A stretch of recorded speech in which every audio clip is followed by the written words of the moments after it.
네, 안녕하세요. 팩트체크 세미나 사회를 맡은 한신대학교 최은경입니다. 안녕하세요. 오늘은 팩트체크 주간 행사가 시작한 지 벌써 4일차가 되는 날입니다. 네, 개막식부터 컨퍼런스까지 잘 보셨는지요? 그리고 국내외 팩트체크 전문가들과 함께 한 3일간의 여정이 또 여러분에게 아주 유익한 시간이었길 바랍니다. 팩트체크 주간은 국민을 대상으로 팩트체크의 필요성에 대한 공감대를 형성하고자 마련된 행사인 만큼 또 이번 세미나에 한국, 대만, 호주 이렇게 3개의 국가가 한자리에 모여서 국가별 팩트체크 현황과 주요 과제, 이런 극복 방안에 대해서 이야기를 나눠볼까 합니다.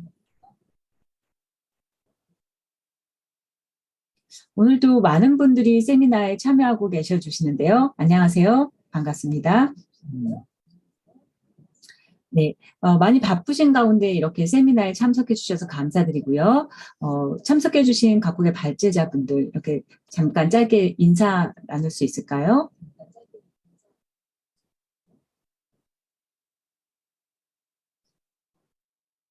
네, 한국부터 인사를 해볼까요? 네. 네, 안녕하세요. 저는 재단법인 팩트체크넷에서 플랫폼 운영을 담당하고 있는 활동가 임동준입니다. 반갑습니다. 반갑습니다. 네. Could the speakers kindly introduce yourself to the audience, please? 예, 그럼 다음에 대만 참석해 주셨는데, 네, 인사 간단히. Miss Summer Chen from Taiwan first.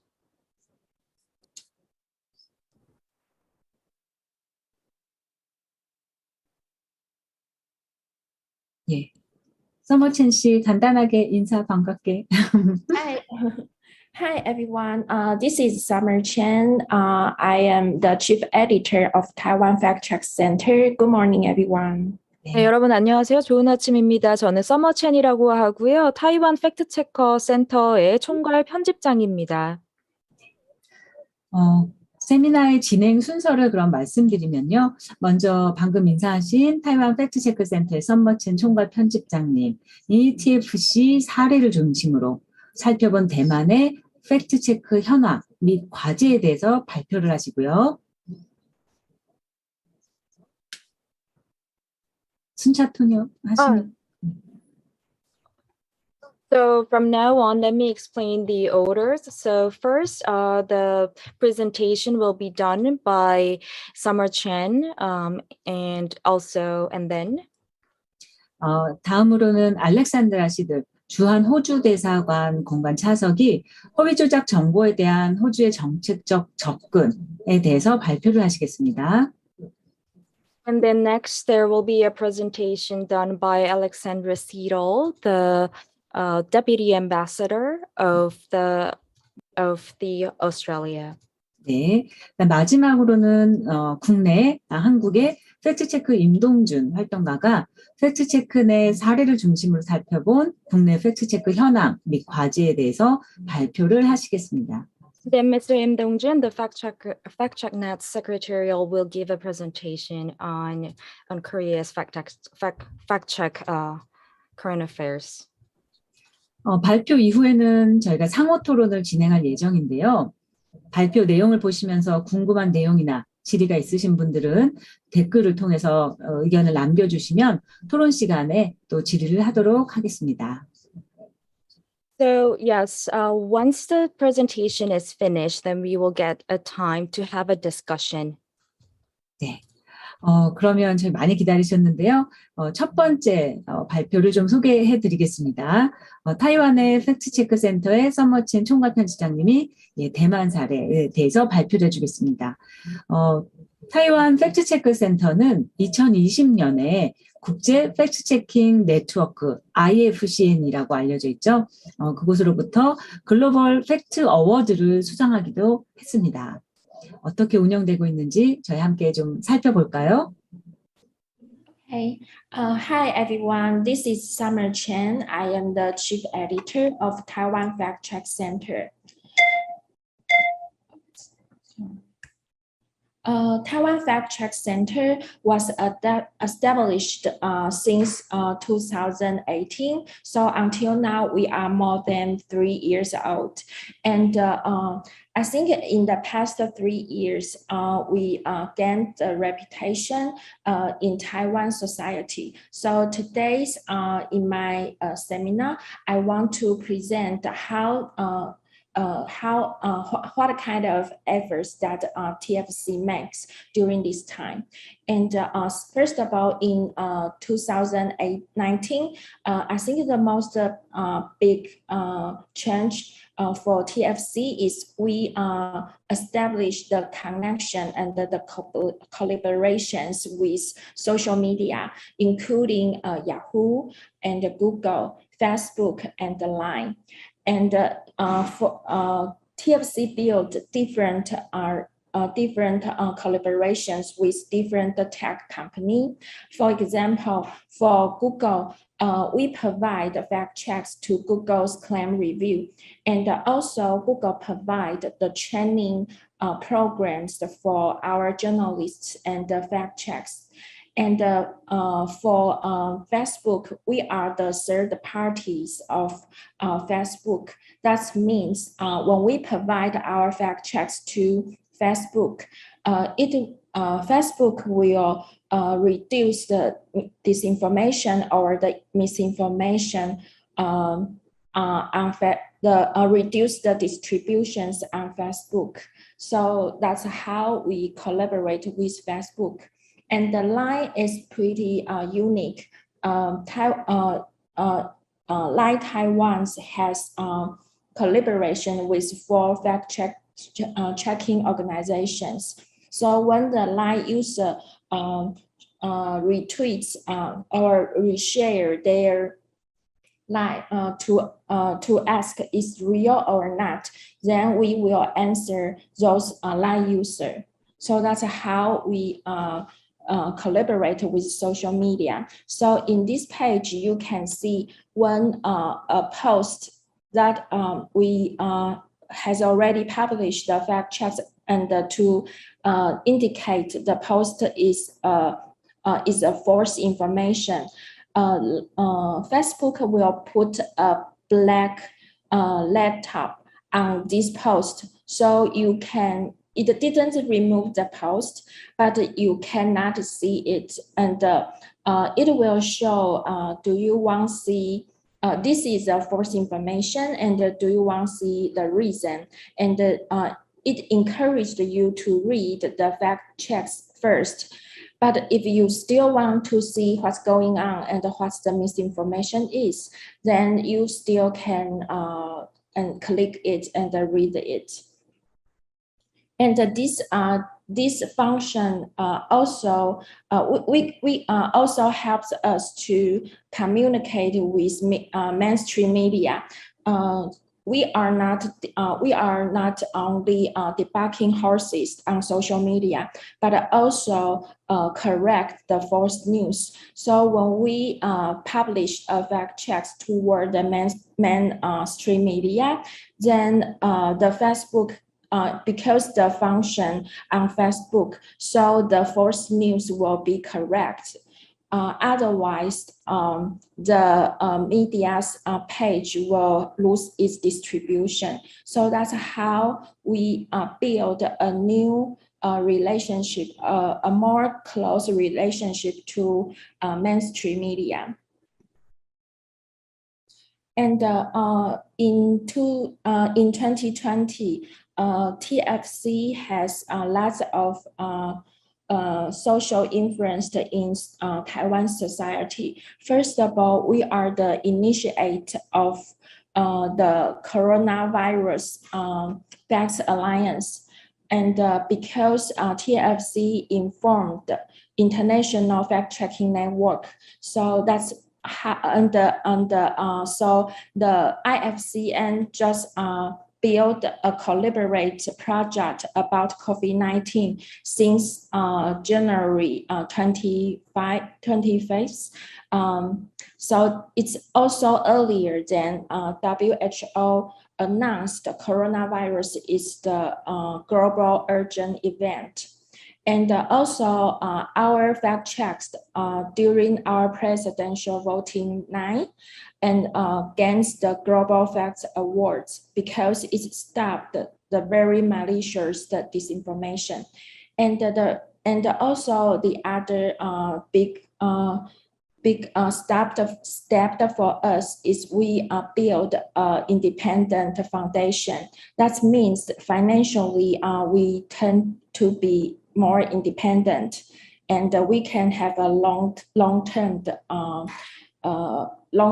goal for Taiwan society.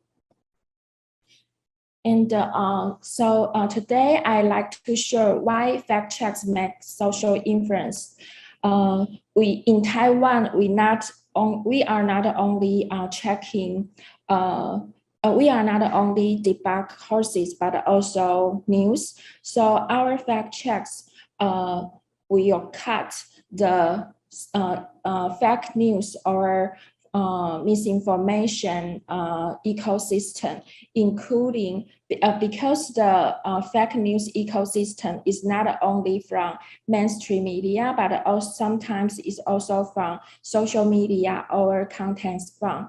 So when we publish fact checks, we want make sure those fact checks can affect and cut off the fake news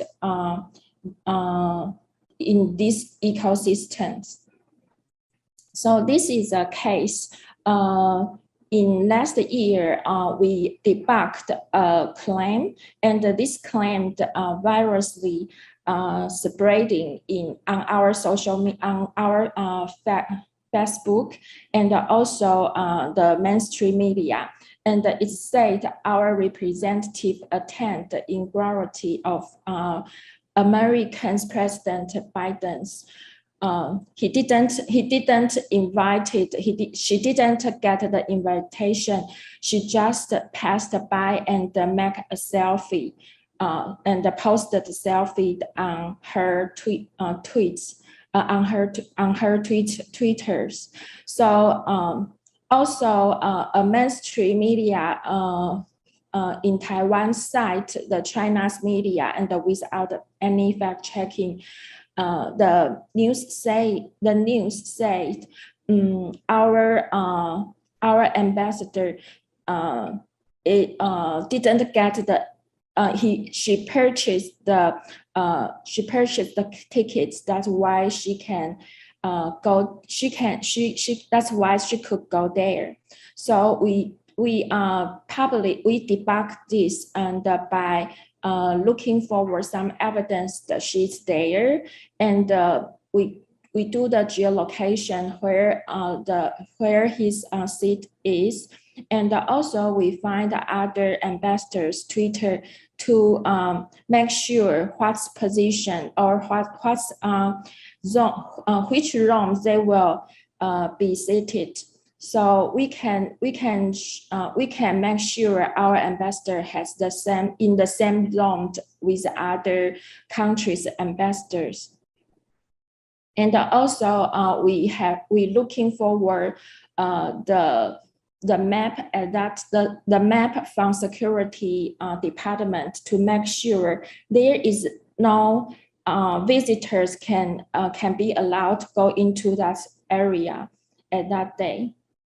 And finally, we also looking forward the tourist tickets website, and the tickets website say there is no tickets to sell, there is no tourist package to sell, and there is no ticket to be sold at that time. So in Taiwan, it's not only TFC. But also we have a very strong civil society to build a very strong defense against misinformation. So how do we make our audience and make everyone could be the fact checkers or could be the frontier to frontier to defend the misinformation. How do we make that? You can see there is a function that TFC to build. First of all, the audience, that means everyone is the audience. We receive the information by our mobile phone, and we were reading the information from the webs. We were reading the information via Line and Facebook. So we encouraged the audience, when we receive suspicious information, they can share to our live chat bots.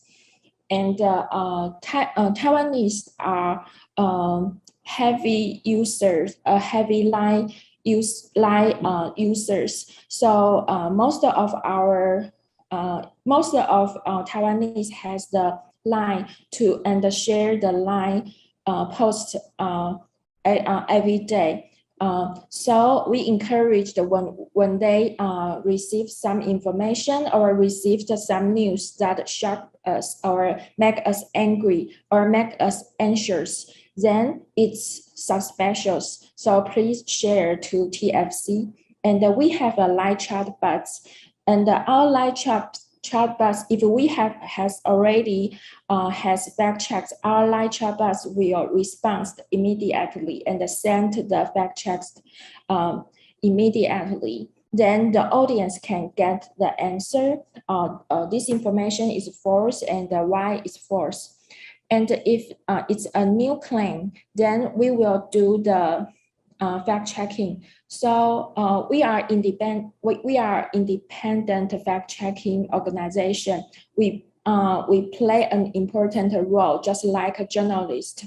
So we will do the verification and do the interview, and we will interview the experts, the scientists, or looking forward some evidence and the document to support and to do the debunking. And finally, we will publish our fact checks. So our fact checks is not only provide to social media, just like I present, but also it will cite by mainstream media, and the other is and also there is a fact checking community. Just like us, we have our live chat bots, but in Taiwan we also has other live chat bots to service the audience. For example, like Cofax. Cofax is pretty special open source platform in Taiwan. It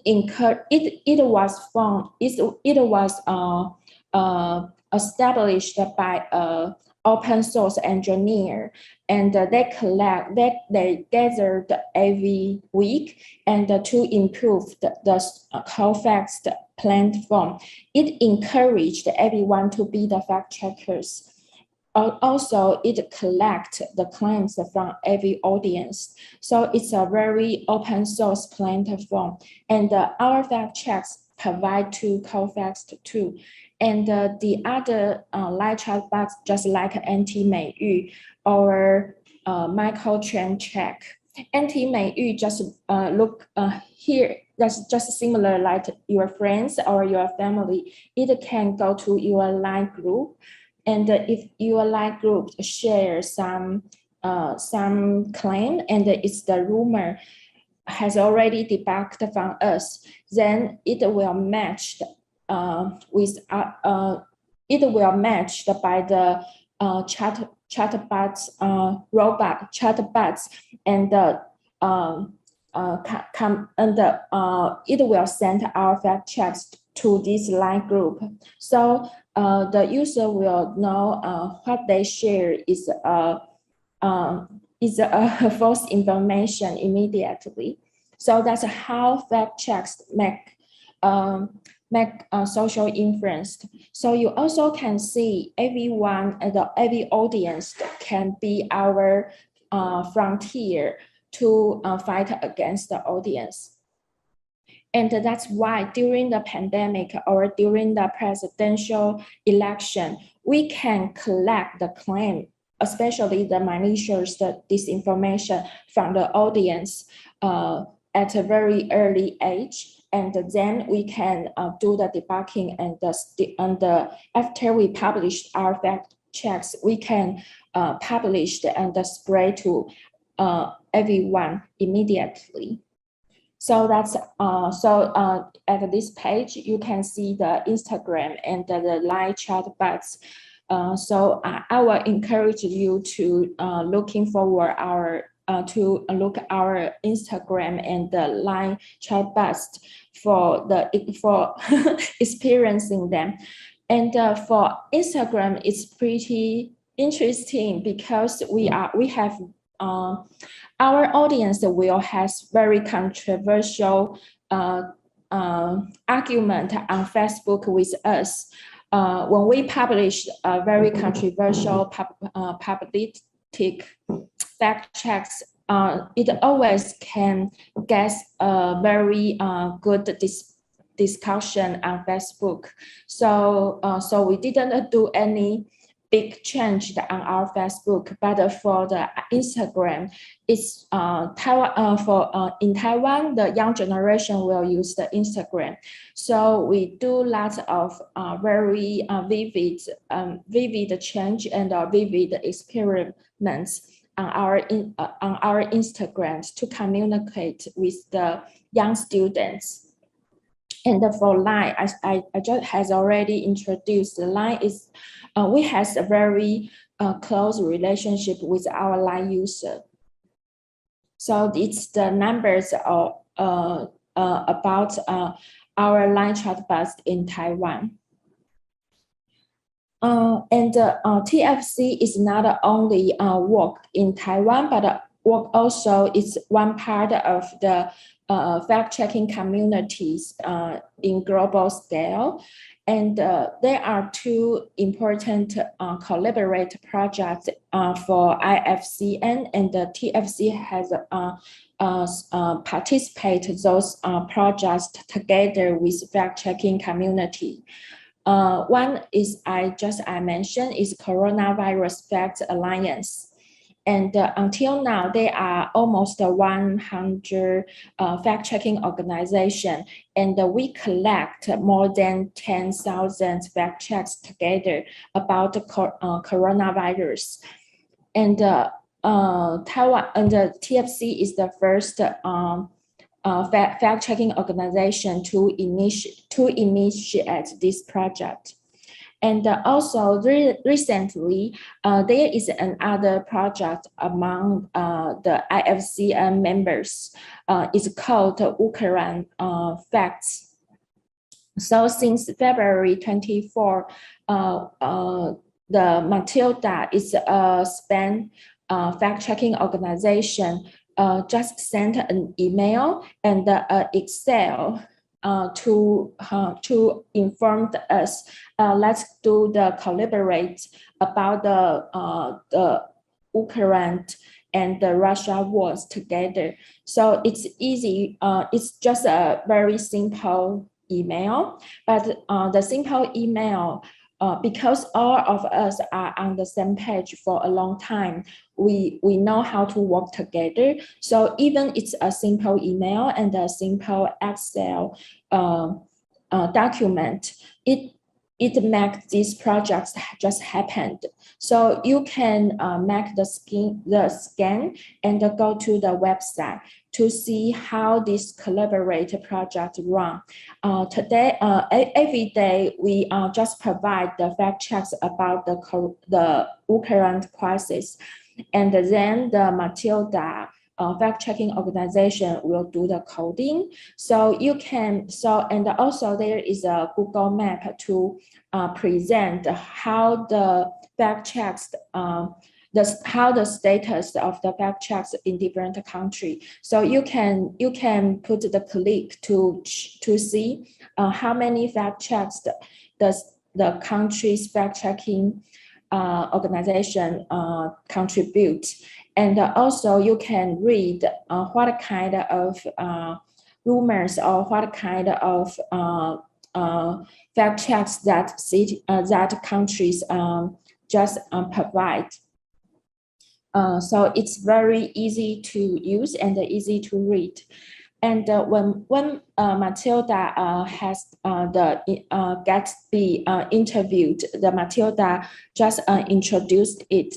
It's based on the collaborations since the Coronavirus Alliance. So that's why when we work together during this the Ukraine crisis, we can run it smoothly. So it's another project that TFC participated, and we would like to share that.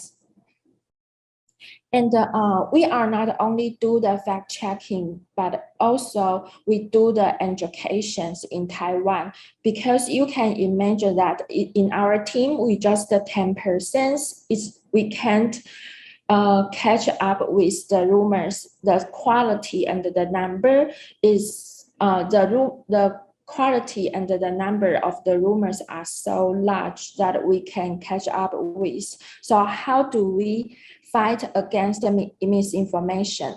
We believed when everyone has the ability to do the fact checking, that would be the very important, that will be the key to fight against misinformation. So in Taiwan, we will get the sponsored by Google. Then we will have the fact checking workshop. One of the workshop is for professional journalists, teachers, and journalists and the teachers, and also the fact checkers. And last year we opened, because it's online during the pandemic, so we opened our workshop to Mongolia and Hong Kong's journalists and the fact checkers. So that would be very interesting workshop, because we can get together and learn from the professional experts from international and learn the international skill. And after we do the practicing every day, when we debug the horses in Taiwan, it's just like we learn the new skill, and then we do the practice. And we will just polish our skill. After we improve ourselves, we just teach the Taiwanese audience, the Taiwanese people, how to do the fact checking. So when we every year we will have more than like 20 workshop, and the workshop is to attract elementary schools teachers and the high school teachers and the college teachers come to learn the digital investigation skills. And also we will go to community to teach the elders how to do fact checking. And the last year we had a very interesting experiment. We teach the mobile teacher. The mobile teacher is just teach the elder people how to use the mobile, how to use LINE, and how to use the mobile to the technology skill. And so we teach those teachers, and because they are so good at communicating with the elder, so they give us that of creative teaching plan. So we improve our teaching skills. So last year, you can see how do we teach the community residents, and their age is not young, but they think they are very young, and they will love to learn how to debugging and how to do the fact checking. So when we teach the media literacy, it's not only teaching what is wrong, what is false, and what is true. We teach them how to use Google image reverse, how to use Google Lens to do the image reverse. We teach them how to do the geolocation. Even the elder just enjoy to do the debugging. And also last year, we had a funding from Google.org, and the funding is $1 million US. And this this project, this funding can support a project to stronger our fact-checking ecosystem. So we collaborate with 100 local community college, and the community college is for like people just after school, and they I think most of their average age is from 14 to 70 to 40 to 70. It's for community residents to improve themselves. So we have a 3 years project with the community college. So community college teachers, they will teach their students how to do the fact checking and how to have the media literacy knowledge. And also this funding will support our other partner fact checking organization like Media Watch or MicroPen is another fact-checking organization, or other fact-checking partners to grow and to support their other projects in Taiwan.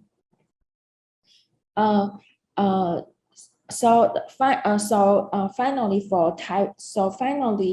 to sum it up, Taiwan Fact Check Center is not only a fact-checking organization.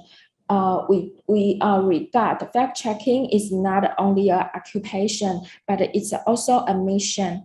And we want to grow the fact-checking and the media literacy seeds into Taiwan's society. And the fact-checking is not only our job, but it is also we want to empower everyone in Taiwan to do the fact-checking and has the ability to fight against the information. That's how we that's our goal and our missions in Taiwan. So thank you for your listening today. And also I like to introduce our Instagrams here. Thank you very much for listening. 네, 발표 너무 잘 들었습니다. 타이완의 TFC, 이 팩트체크 센터는 2018년에 설립돼서 이제 3년 정도 되었고, 또 구글, 페이스북, 인스타그램, 소개해 주신 대로 또 라인까지 플랫폼 사업자들과 협력하는 모습들이 굉장히 인상적이었습니다. 전 개인적으로 또 팩트체크는 직업이라기보다 미션이다라는 말씀을 해주셨는데 굉장히 크게 공감할 수 있었습니다. So that was a wonderful presentation. We were told that TFC was established in 2018 and has been 3 years now. And it was really impressive that you were collaborating closely with the companies such as Google, Facebook, Instagram, and Line. And personally, you mentioned that fact check is not an occupation, it is a mission. That really touched my heart. 네, 또 코로나19가 코로나 팬데믹 상황 속에서 이렇게 많은 음모론이나 또 허위 정보, 또 국민의 생명값이 앗아가는 이런 일들이 있었는데요. 정확한 정보를 전달하기 위해 IFCN과 또 함께 국제 협력을 이끌어갔다는 점에서 크게 박수를 보내고 싶습니다. So also when COVID-19 has occurred, people's lives were taken due to all kinds of conspiracies and false information.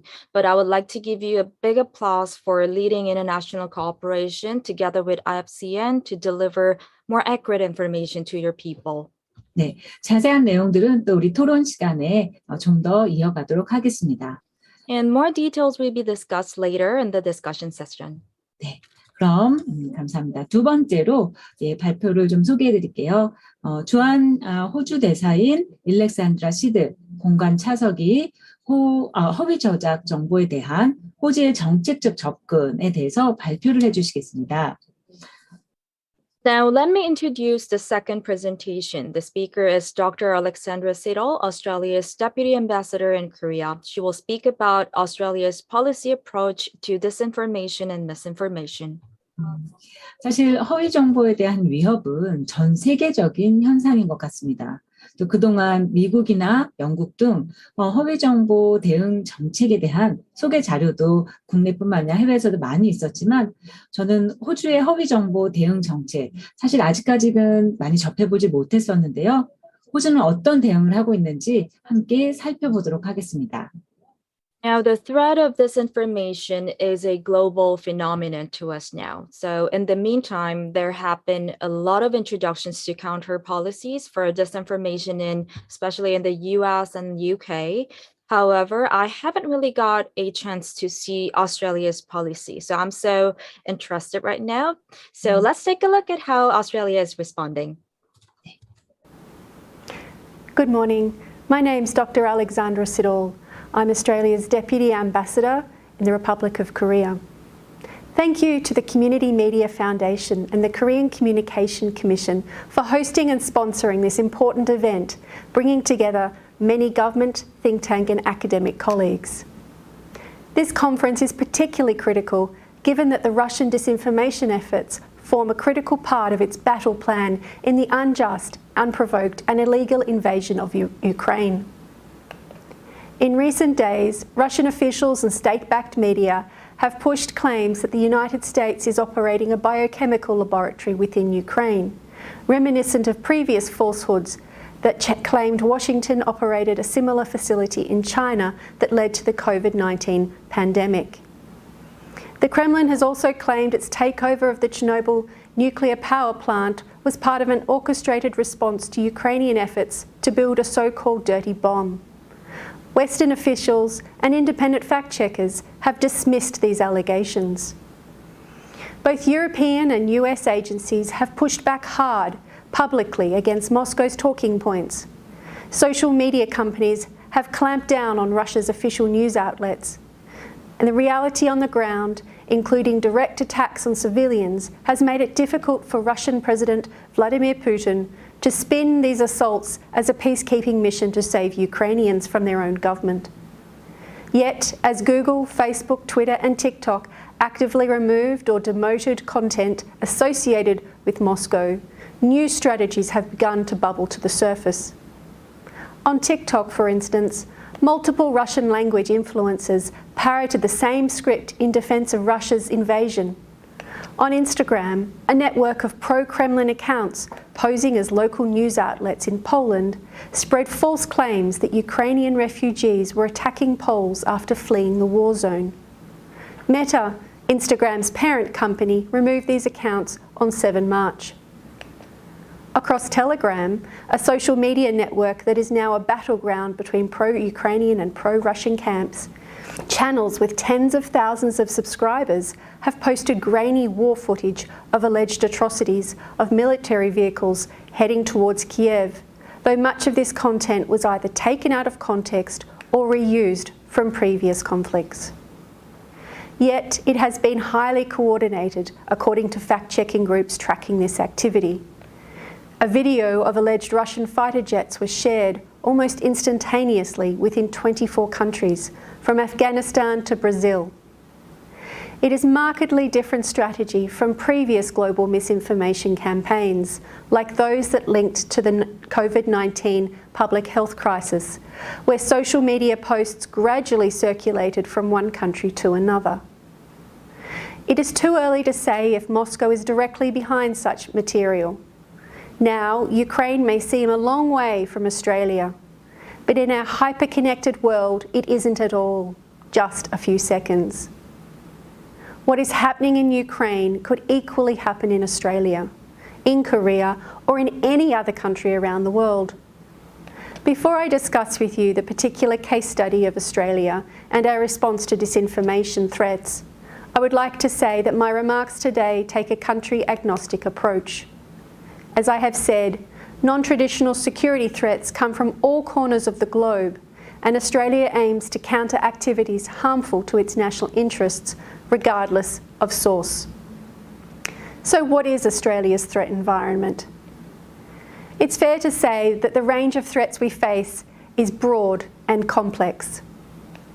Australia has been the target of sophisticated and persistent foreign interference activities from a range of nations for many years.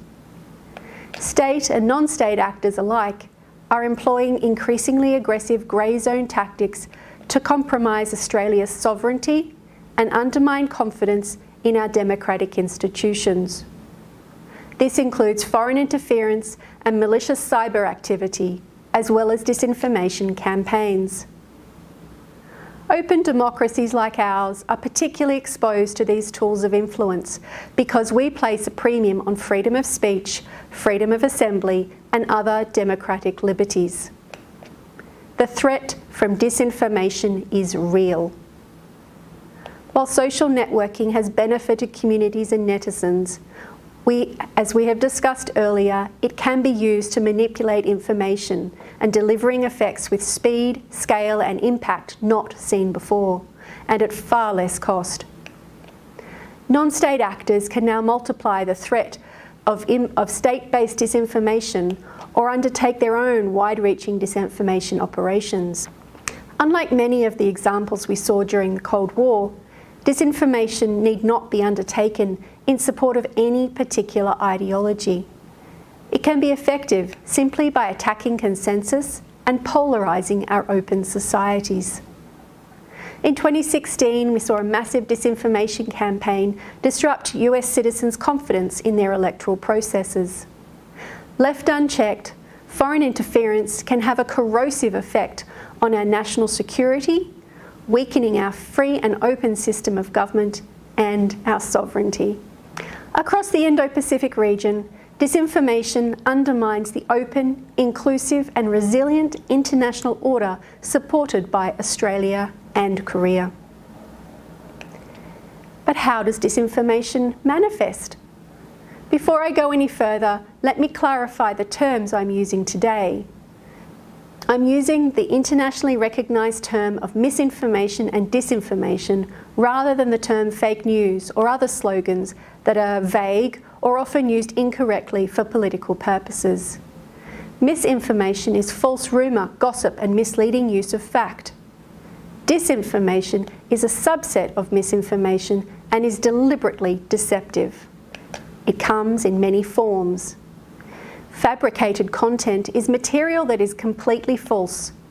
Manipulated content is the distortion of genuine information or imagery. And imposter content is the impersonation of genuine sources. Over the past 2 years, one of the most concrete examples of disinformation's threat to Australia's national interest is related to the COVID-19 vaccine. Malign actors heavily promoted misleading information on the safety of rival vaccines. And we have seen that frequently repeating half-truths and exaggerations can be just as damaging falsehoods and harder to correct. So what is Australia doing about this?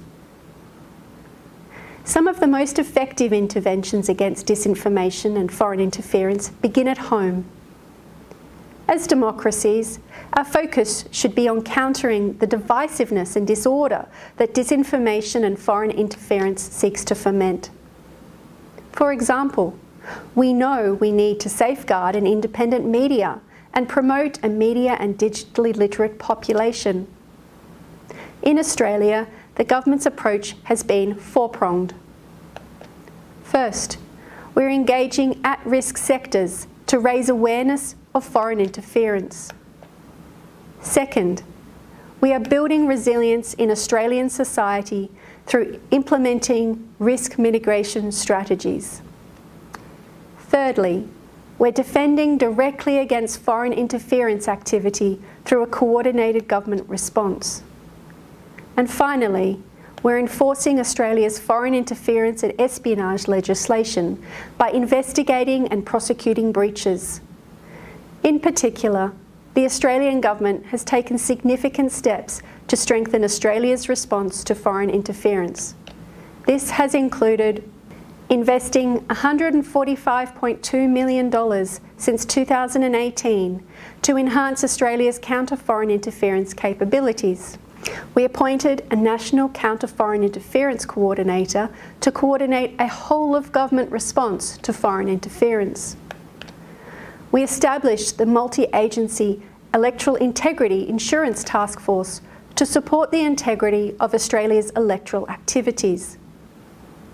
We've introduced new criminal offences for foreign interference and espionage and increased transparency around foreign influence-related activities. We've also established the University Foreign Interference Task Force, bringing together universities, peak bodies and Australian government agencies to better protect the sector from foreign interference threats. We have released guidelines to increase resilience to foreign interference in Australia's university sector. And finally, we have established an ASIO-led counter-foreign interference task force to discover, disrupt and investigate foreign interference activity. Turning now to Australia's immediate region, disinformation is no less of a threat to our security there. Australia's priority is to build an open, inclusive and prosperous Indo-Pacific, keeping Australia and Australians safe and secure and promoting international cooperation. Countering disinformation, foreign interference and unacceptable behaviour, including in the cyber domain, is a key part of this approach. Our approach is fourfold. First, we need to identify the malicious action. This can come from state actors or their proxies, and it includes those that seek to interfere in the internal democratic processes of others. We recognise this is no easy task. The international community has made good progress delinking the boundaries of what is and isn't acceptable behaviour in cyberspace. But some states obviously continue to test those boundaries. Having established a firm foundation of international law and norms, the international community must now ensure that there are effective consequences for those who act contrary to this consensus. Australia is committed to countering, deterring and discouraging malicious cyber activity, especially by states and their proxies. A key part of this is attribution of malicious activity. We've demonstrated, in partnership with the United States and a growing number of other countries, a willingness to undertake public attribution, and this will continue to be a key tool for us. We've also used declaratory policy to affirm Australia's responses to malicious cyber activity and could comprise law enforcement or diplomatic, economic or military measures. We've made clear that our options include offensive cyber capabilities that disrupt, deny or degrade the competencies and computer networks of adversaries. The second step in our plan is to preempt and deter harmful effects using strategic communications. Strategic communications and good public diplomacy are more important than ever before. In this fast-moving information domain, it is often too late to counter fast-moving disinformation after it has gained traction. Strategic communication responses fall into 4 categories. First, disregard. In some cases, the disinformation is unlikely to have a major impact or receive widespread attention, so it doesn't really require intervention. Second, short-term reactive responses.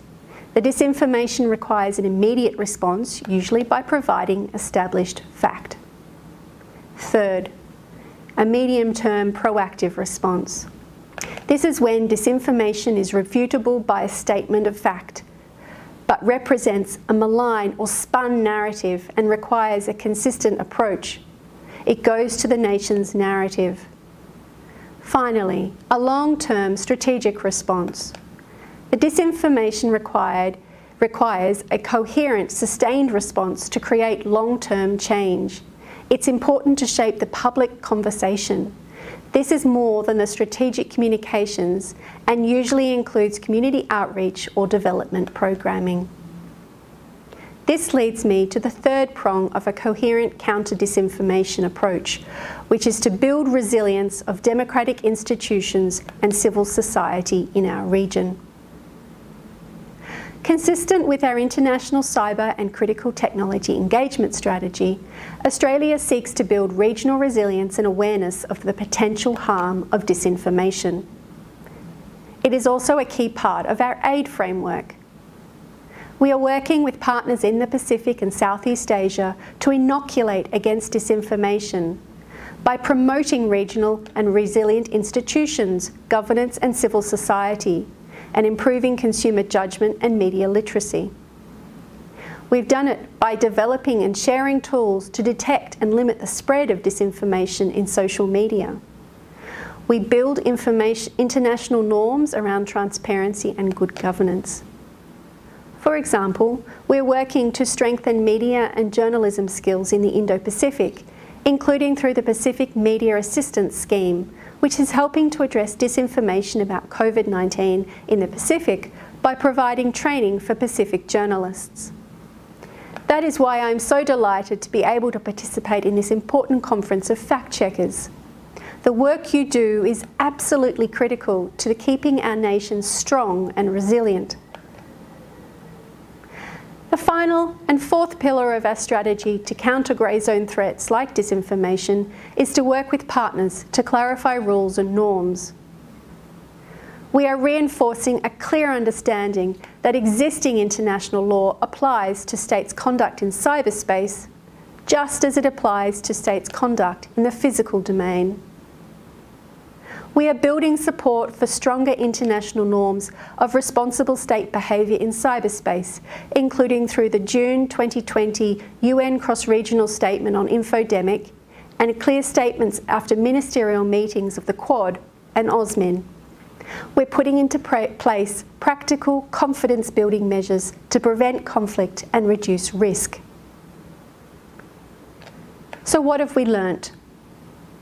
Looking at this topic as both a practitioner and an academic, I have taken away key learnings about how countries might be able to deal with the range of new threats arising from our hyper-connected world. These threats are inherently multidisciplinary in nature. The challenges can be understood and solutions can be found in a range of different ways. There are people researching and working on these issues in various arms of government, academia and industry, but there is very little knowledge, sharing or overlap in policy recommendations. For example, aid and development organisations very rarely speak to national security agencies, but they should. Whole of government coordination is more important than ever. There are issues affecting states across the globe. No one is immune to disinformation, but most of the research is found in North America and Europe, and it isn't well coordinated. I see opportunities here for more research collaboration between Australia and Korea. Third, there is little consensus on how to measure the impact of counter-disinformation efforts. For example, fact-checking is broadly believed to have positive results, but there is no agreed monitoring and evaluation framework.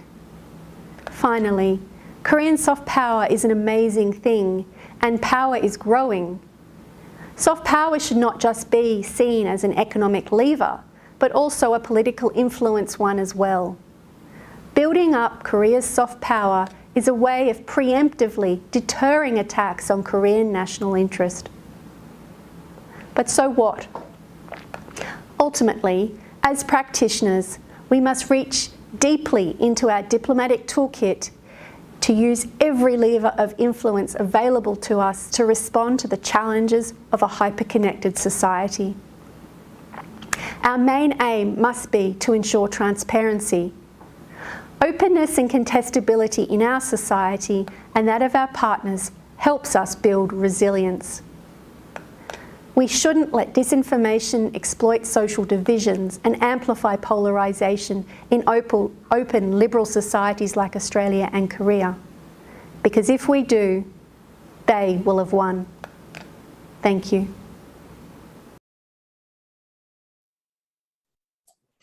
네, 발표 너무 잘 들었습니다. 우크라이나 전쟁 사례를 통해서 특히 허위 정보가 국가 안보에 얼마나 위협을 주고 있는지 잘 설명해 주셨는데요. So thank you very much for your presentation. You explained how much disinformation threatens national security through the case of the Russia-Ukraine war. 소셜미디어가 여러 공동체와 또 이용자에게 도움을 주기도 하지만 정보를 조작하는 데도 이용되고 또 소셜미디어를 통해서 허위 정보 유포는 상당한 영향력을 발휘할 수 있다는 것도 확인할 수 있었던 것 같습니다. Through this time, we learned that social media helps various communities and users, but it is also used maliciously to manipulate information. And we also learned that the propagation of disinformation through social media exerts substantial influence. 또 정보가 빠르게 전달되고 있는 이런 사이버 공간에서 사람들의 반응을 얻는 후에 또 허위 정보에 대응하면 이미 늦기 때문에 사전 예방 활동이 중요하다는 것도 강조해 주셨는데요.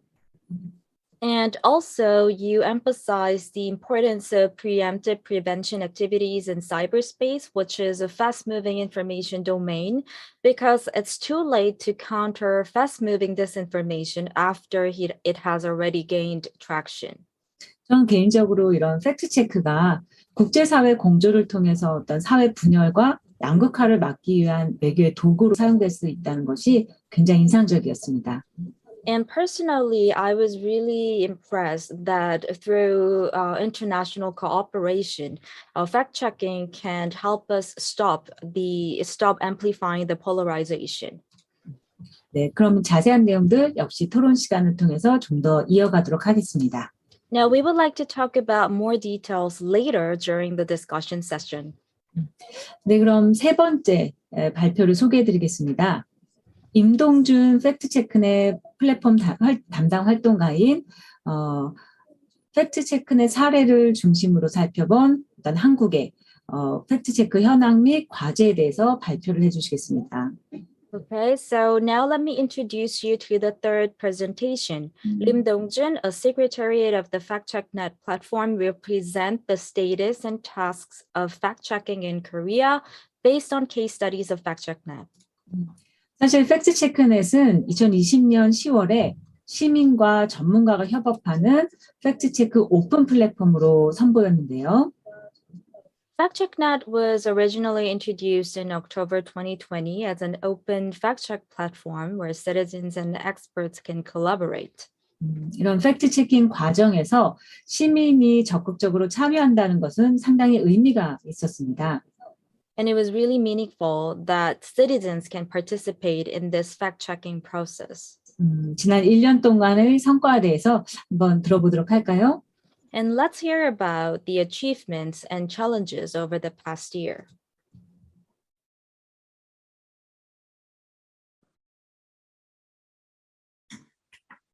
네, 안녕하세요. 저는 팩트체크넷 사무국의 임동준입니다.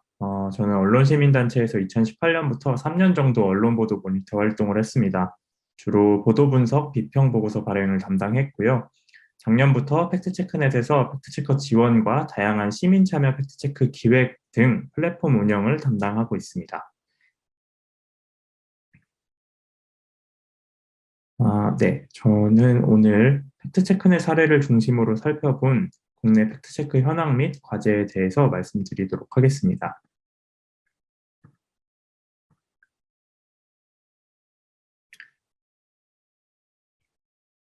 네, 국내에서 팩트체크의 중요성이 대두된 사건으로는 이른바 가짜뉴스의 확산을 빼놓을 수 없습니다. 보고 계시는 사진은 대표적 허위 조작 정보인 광주 민주화운동 북한군 개입설을 주장하는 측이 내세운 자료입니다. 이들은 이 자료를 바탕으로 숫자가 붙은 인원이 모두 북한군이고 이들이 계엄군을 상대로 폭동을 일으켰다고 주장했습니다. 심지어 한 종합편성 채널에서는 스스로 광주에 난파된 북한군이었다고 주장하는 인물의 인터뷰를 방송하기도 했습니다. 이들이 했던 주장은 과연 사실이었을까요? 시간이 흘러서 공개된 CIA의 보고서에는 북한군이 광주 민주화운동에 개입할 가능성이 극히 적다고 판단했다는 내용이 적혀 있습니다.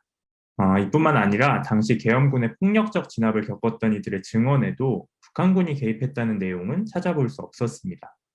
수십 년간 북한군 개입설을 주장했던 지만원 씨에 대해서 대법원도 그의 주장의 논리적 근거가 부족하다며 사실이 아님을 인정했습니다.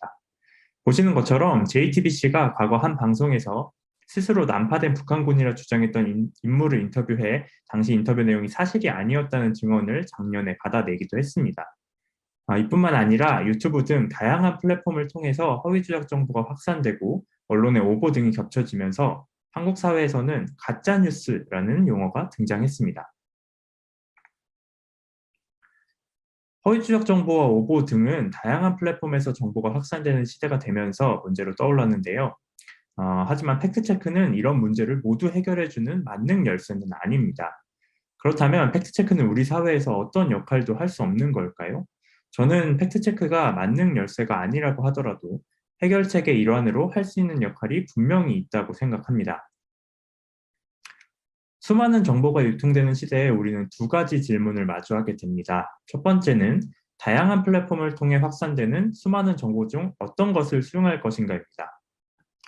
두 번째는 다양한 플랫폼을 통해서 확산되는 수많은 정보를 어떻게 수용할 것인가이고요.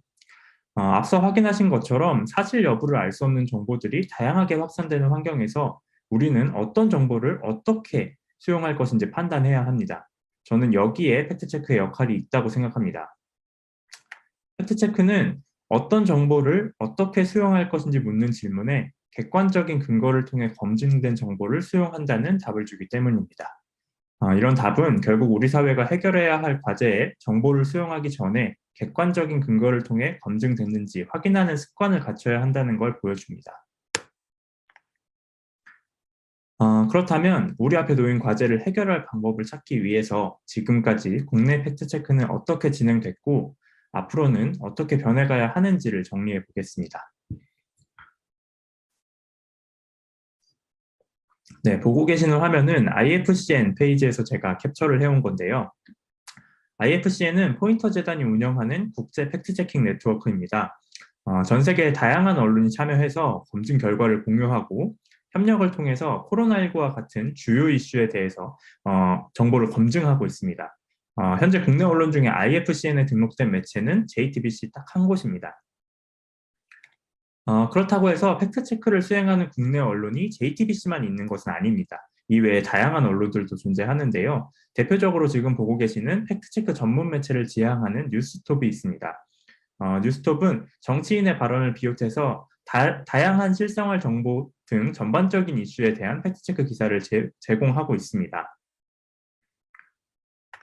네, 앞서 언급한 JTBC와 뉴스톱 등 팩트체크 기사를 발행하는 다양한 매체와 제휴해서 이들의 검증 결과를 제공하는 페이지도 있는데요. 바로 SNU 팩트체크입니다. SNU 팩트체크는 서울대 언론정보연구소가 운영 중이고요. 포털 사이트 네이버의 지원을 받아서 운영되고 있습니다. 네, 최근에는 포털 사이트 다음이 다양한 언론사의 팩트체크 기사를 아카이브 형태로 제공하고 있는데요. SNU 팩트체크와 마찬가지로 언론사가 발행한 팩트체크 기사들을 한 곳에서 확인할 수 있도록 페이지를 제공하고 있습니다. 앞서 확인한 현황을 좀 정리를 해보자면 언론사 중심의 팩트체크 활동이 확산되고 있다고 요약할 수 있습니다.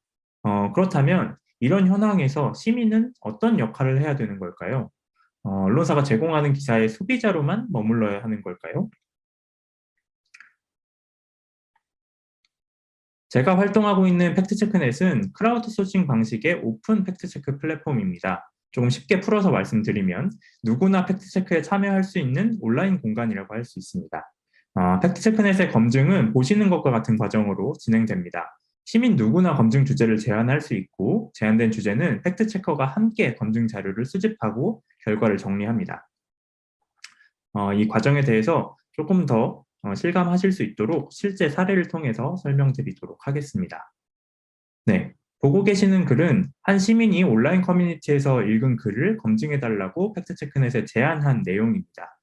당시에 국내 유력 신문사들이 판매 부수를 조작했다는 의혹이 제기가 됐고 이와 관련해서 해외에서 국내 신문이 포장지 용도로 사용되고 있다는 커뮤니티 글이 올라와서 굉장히 화제가 됐었는데요. 이 내용을 한 시민께서 팩트체크넷에 검증을 요청하면서 게시글을 올려주신 겁니다. 이 내용에 대한 팩트체크는 팩트체크넷에서 활동 중인 MBC의 전준웅 전문 팩트체커가 검증에 나섰습니다. 검증 결과 확인해보니 태국뿐만 아니라 인도네시아, 파키스탄 같은 국가에서 한국 신문이 포장지 용도로 활용되고 있다는 게 확인이 됐습니다. 당시에 제기됐던 의혹과 함께 보도 내용이 알려지면서 검증 결과가 굉장히 큰 관심을 받았던 내용이었습니다.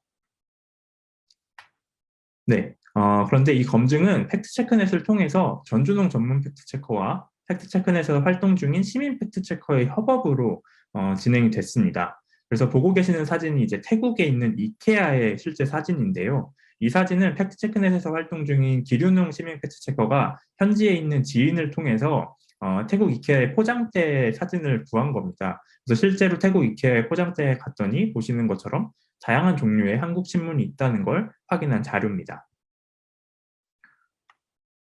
네, 그래서 국내 팩트체크 현황을 정리하면서 남겨뒀던 시민의 역할에 대한 질문의 답은 앞서 확인한 사례에 담겨 있었습니다.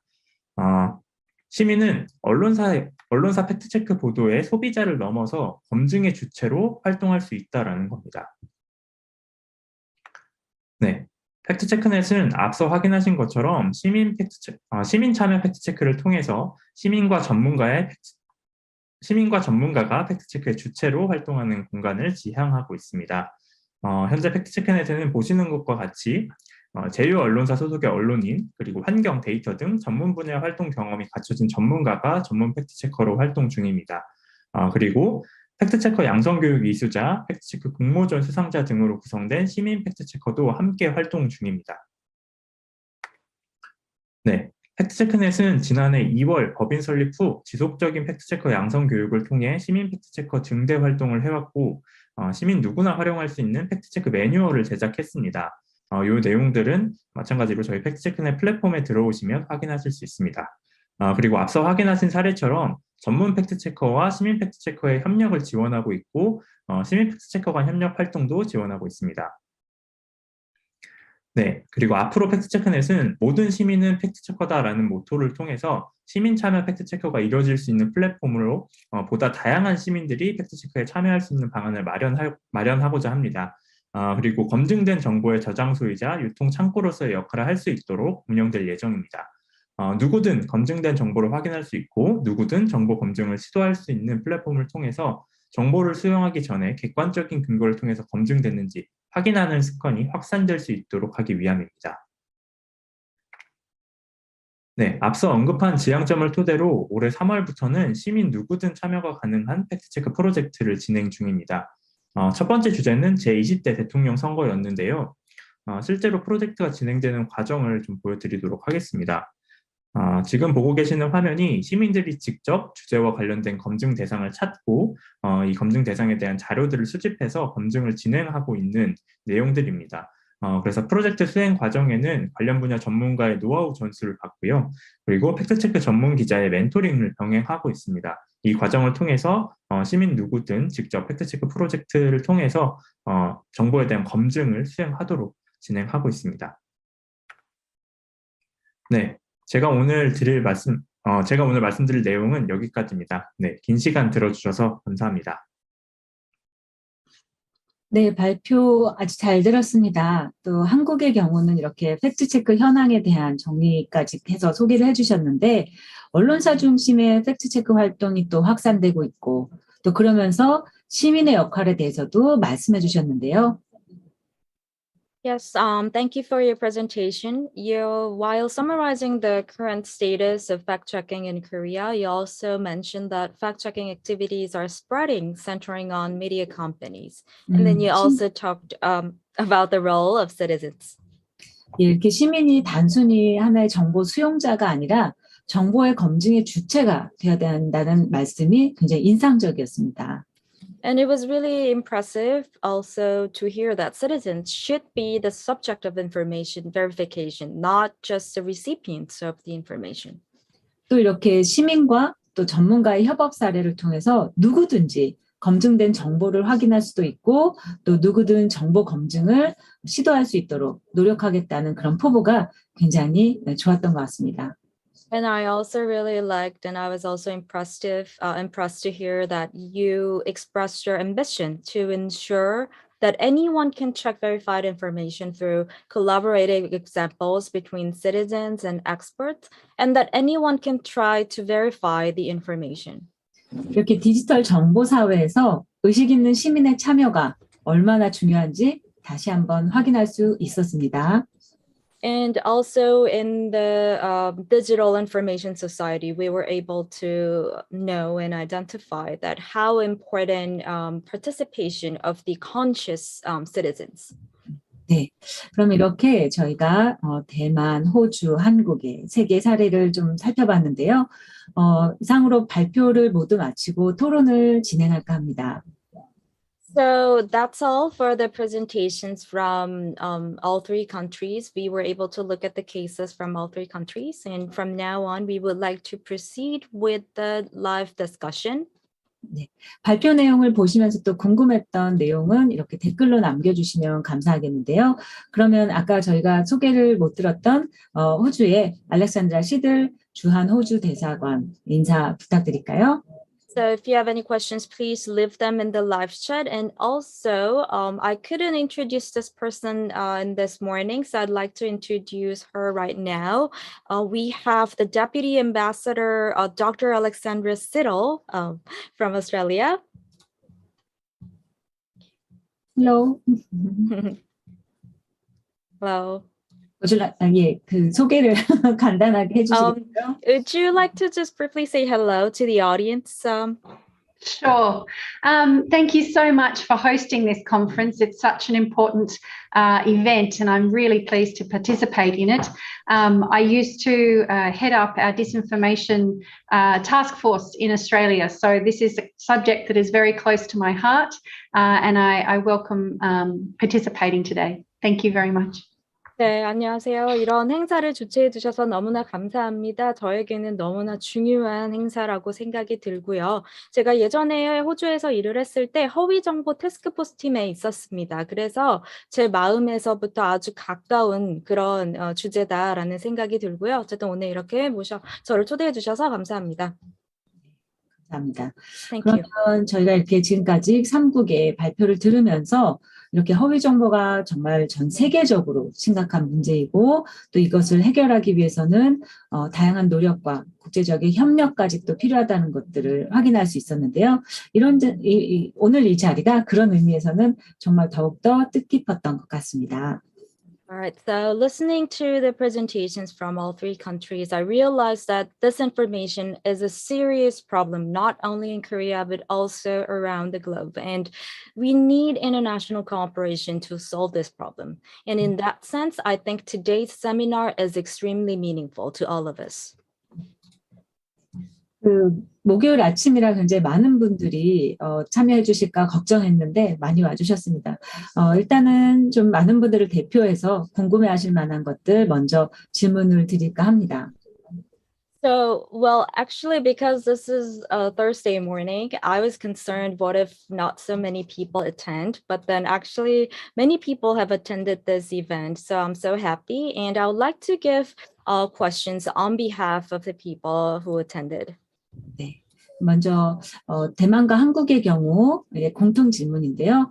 이렇게 각 연사분들이 소속된 어떤 팩트체크 기관에서 총 몇 명의 활동가들이 계시고 또 호주의 경우는 이런 팩트체크넷이나 TFC처럼 활동하고 있는 어떤 팩트체크 기관의 규모에 대해서 좀 설명을 해주시면 감사하겠습니다. So this question goes to all three of you, and for Taiwan and Korea especially, how many people are working actively in your fact-checking institutions? And for Australia, how large is your active fact-checking institution, like similar to 팩트체크넷 or TFC? 예, 하나 더 공통 질문을 드리면 또 이렇게 대만과 한국의 경우는 각 연사분들이 소속된 기관에서 자체적으로 개발한 어떤 검증 도구, 기술 분야들이 있는지 잠깐 언급해 주시긴 했는데 좀 설명을 해 주셨으면 하고요. 또 호주의 경우도 마찬가지로 이런 팩트 체크를 위한 어떤 툴이 있는지 또 어떤 것들인지 좀 설명해 주시면 감사하겠습니다. All right, and another question goes to all three of you is that do you have tools, technically developed tools for fact checking, just like in order to do the fact checking? And also for Australia, do you also have those kind of technical tools to do the fact checking, just like the 팩트체크넷 or TFC? Also in Australia, could you explain what kind of tools you have?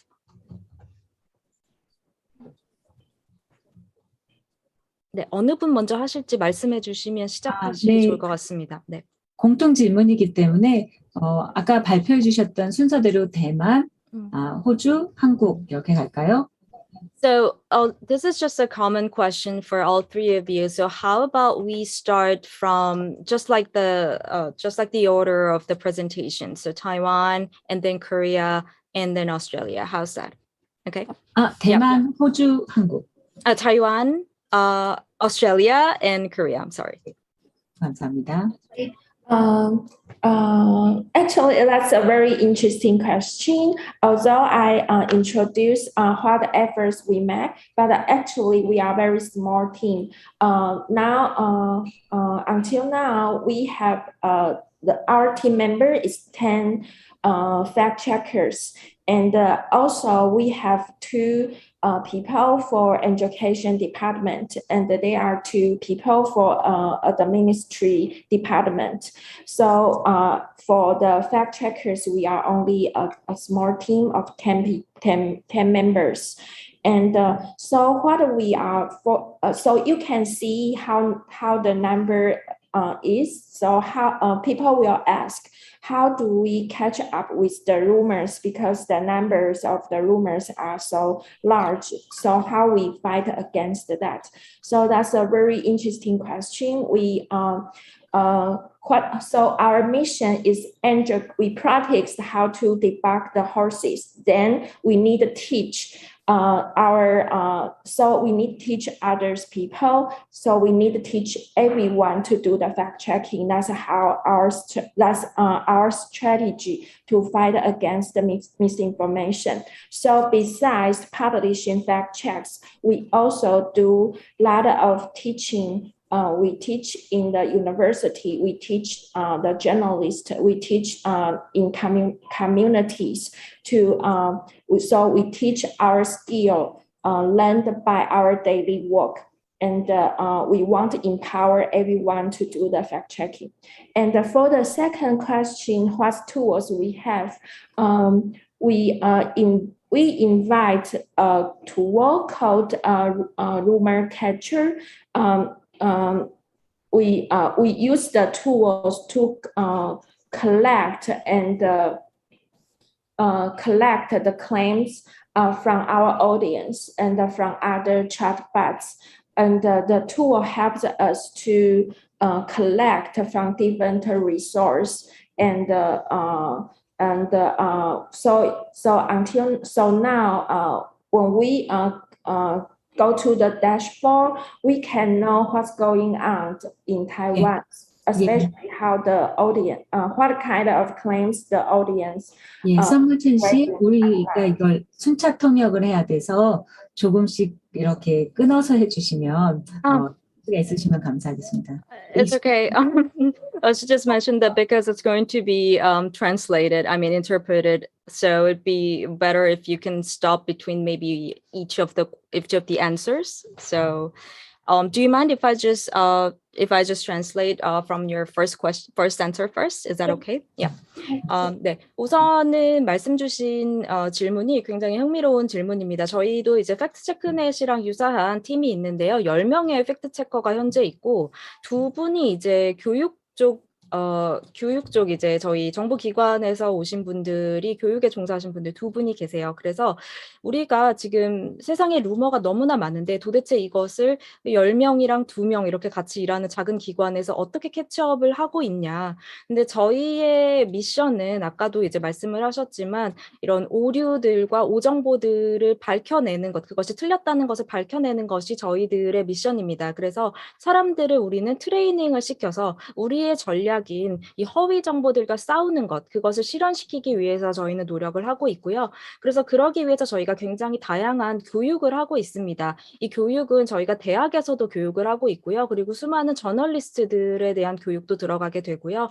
그리고 또 우리 사회 커뮤니티에 대한 교육도 있습니다. 그래서 저희가 가지고 있는 그런 스킬들을 여러분들이 일상생활에서도 계속 꾸준히 활용하실 수 있도록 그런 것들을 전수하고 있는 그런 역할을 하고 있고요. 그래서 모든 모두가 팩트 체킹 할 수 있는 그런 힘을 기를 수 있도록 저희가 도와주는 역할을 하고 있습니다. 그리고 그 다음에 이제 도구에 대한 이야기를 이제 잠깐 하시다가 중간에 끊겼는데, 루머 캡처라고 하는 그런 이제 다양한 이제 자원에서부터 루머들이 지금 있는 어떤 클레임이나 이런 것들이 들어온 것들을 수집하는 그런 루머 캡처라는 도구가 있다라고 말씀을 하셨어요. 그리고 이제 대시보드 형태로 되어서 그 대만에서 지금 현재 어떤 클레임 건들이 발생을 했는가, 그러니까 팩트 체킹이 이런 것들이 이 팩트 체킹을 하고 싶은 것들이라고 클레임을 만약에 올리면 뭐 그런 것들이 이제 어떤 것들이 있는지 이렇게 대시보드 형태로 한눈에 볼 수 있게 지금 되어 있는 것이 있다라고까지 말씀하셨습니다. 네. Alright, please continue. Yes, for the second question, we invent a tool called rumor catcher with our III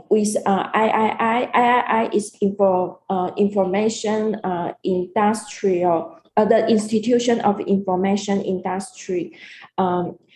It's also a nonprofit foundation in Taiwan, so they invite the tools for us. And after we got this tool, we can quickly collect and regroup the claims from the audience. And our resource, the resource of the claims is from several chatbots, including the TFC's line chatbots. So we can monitor. So that's so we can monitor what's going on among the lines that Taiwanese users. What's the popular or what's the viral lines spreading in Taiwan. 네, 그래서 아까 말씀드렸던 루머 체커에 대해서 조금만 더 말씀을 드리면, 저희가 함께 협업을 하고 있는 정보산업기관이 있습니다. 여기도 이제 마찬가지로 비영리 기관인데, 여기에서 이제 정보를 빠르게 수집하는 데 있어서 좀 도움을 주시고 있어요. 그리고 뿐만 아니라 저희가 챗봇, 아까 그 얘기를 말씀을 드렸었는데, 챗봇에서도 우리 많은 이제 시청자들이나 청중들로부터 클레임을 수집을 하고 있습니다. 그래서 저희 TFC와 연계되어 있는 챗봇을 통해서 어떤 클레임들이 좀 많이 올라오는지, 그리고 대만의 이제 유저들에게 어떤 이 소식들이 지금 굉장히 바이럴하고 있는 상황인지, 많은 분들에게 지금 인기를 끌고 있는 소식이 어떤 건지 저희가 좀 한눈에 모니터링을 할 수 있게 되어 있습니다. 네, 감사합니다. 네, 그러면 두 번째 호주인데 이렇게 좀 두 개에 대한 질문 답을 조금 중간 텀을 좀 주시면 저희 통역하는 데 도움이 되실 것 같습니다. So now we have Australia, and it'd be really appreciated if you could stop every questions for every question. Thank you. Thank you. Of course. And you're doing a great job, so thank you very much. My pleasure. So I am really struck by how similar Australia's experience is to Taiwan, actually. And that, to me, was very reassuring. I think it means we're on the right track. 네, 그래서 일단 저는 대만에서 하고 계신 일들을 들으면서 얼마나 이 호주랑 비슷한지 이거를 듣게 되니까 굉장히 놀랐어요. 그리고 그거를 놀랄뿐만 아니라 이제 우리가 맞는 길로 가고 있구나 하는 또 생각이 들었습니다. We also don't have very large organizations in this realm. We have two major institutions that are doing this work. So we have RMIT Fact Check Network, or Fact Lab, in Melbourne, as well as Australian Associated Press Fact Check. 그래서 저희도 마찬가지로 큰 조직을 가지고 있지는 않아요. 대신 두 개의 좀 대표적이다라고 할 수 있는 기관이 있는데, RMIT 팩트체크 네트워크라고 하는 곳이랑 오스트레일리아 그 팩트체크 네트워크 기관, 이렇게 두 가지가 있습니다. I think within RMIT, they have around 5 to 6 researchers, so it is a very small team, maybe even smaller than Taiwan. But it is something that is becoming a bigger and more important question for a lot of universities in particular. 그리고 이제 RMIT 같은 경우는 이제 연구원분들이 5분에서 6분 이렇게 계시는데, 저희가 이제 앞으로 점점 더 이게 더 중요해지고 있는 것 같아요. One of the things that we do, because we're quite small in numbers, is we're very, very active participants in the International Fact-Checking Network, the IFCN, which I think many of you looking today are also members of. 그래서 저희가 아무래도 아까 말씀드렸다시피 수적으로는 좀 적기 때문에 대신에 저희는 아주 활발하게 IFCN이라든지 이런 네트워크들과 아주 밀접하게 활동을 함께 하고 있습니다. So I think in this way we can take our small numbers but leverage the influence by reaching out and discussing with other countries and other members in that fact-checking network. 그래서 이러한 네트워크들을 활용을 함으로써 비록 우리가 수는 적지만 일단 서로 간의 어떤 도움을 통해서 그러한 영향력을 좀 레버리지를 통해서 좀 더 확산시킬 수 있도록 하는 그런 식으로 저희가 활동을 하고 있고 그래서 그 각각의 국가들과 저희가 그 속해 있는 국가들과 밀접하게 활동을 함께 하고 있습니다. So just briefly on how we do that work. First of all, I'm a policy person, not a practitioner.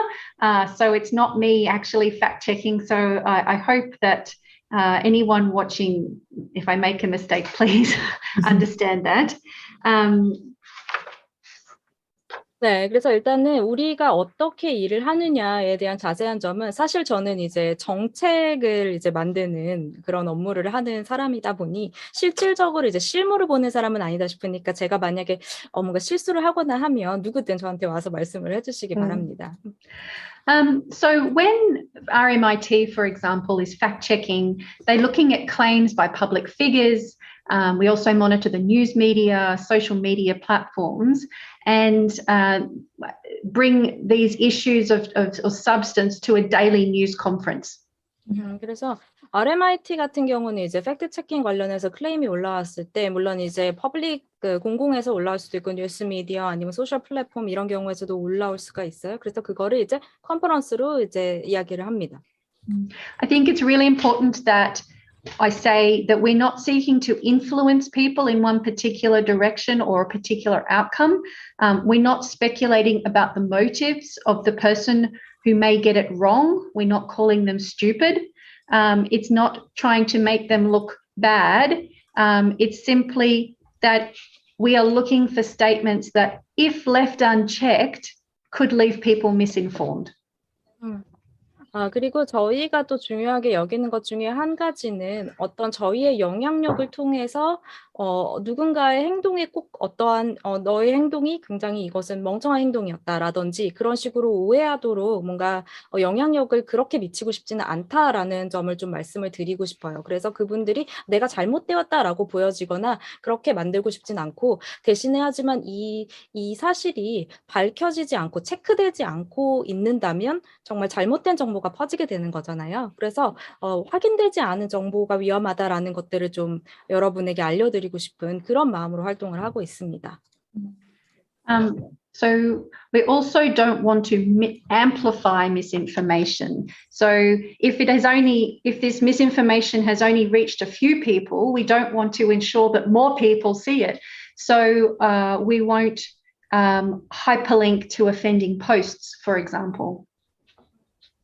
그래서 그리고 또한 저희가 오정보가 더 크게 퍼지는 것 그거를 또 원하지를 않습니다. 그래서 이제 만약에 정보를 확인할 경우 이제 하이퍼링크 형태로 저희가 이제 제공을 하고 있고요. Yeah.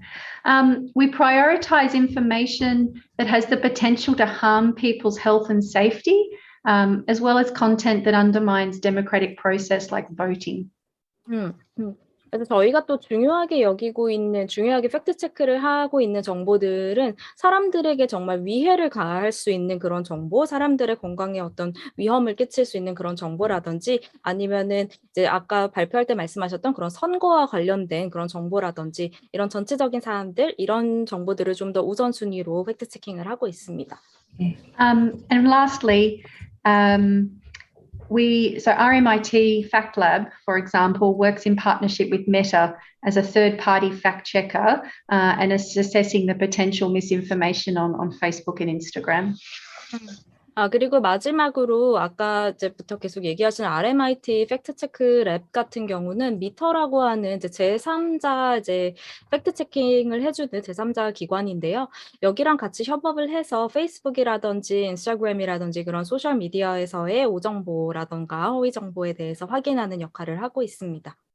감사합니다. Thank you. 네, 감사합니다. Thank you.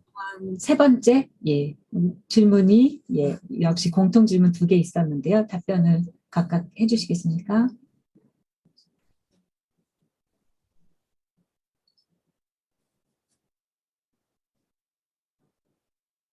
네, 한국 마이크 켜시고 네, 들리시나요? 네.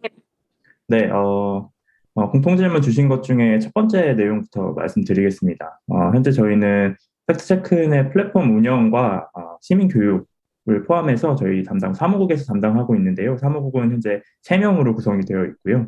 그래서 앞에 말씀해 주신 기관들이 이제 규모가 작다라고 말씀해 주시는데 저희는 조금 더 사무국은 작게 구성이 되어 있는 것 같습니다. 네, 그리고 저희 사무국 3인을 포함해서 그리고 저희 사무국 3인과 그리고 실제로 팩트체크 결과물들을 검증해서 작성해 주시는 팩트체커 분들이 전문 팩트체커, 시민 팩트체커 분들 포함해서 총 50명이 현재 활동 중인 상황입니다. 실제로 마지막에 결과물을 확인해 주시는 분이라고 하셨죠?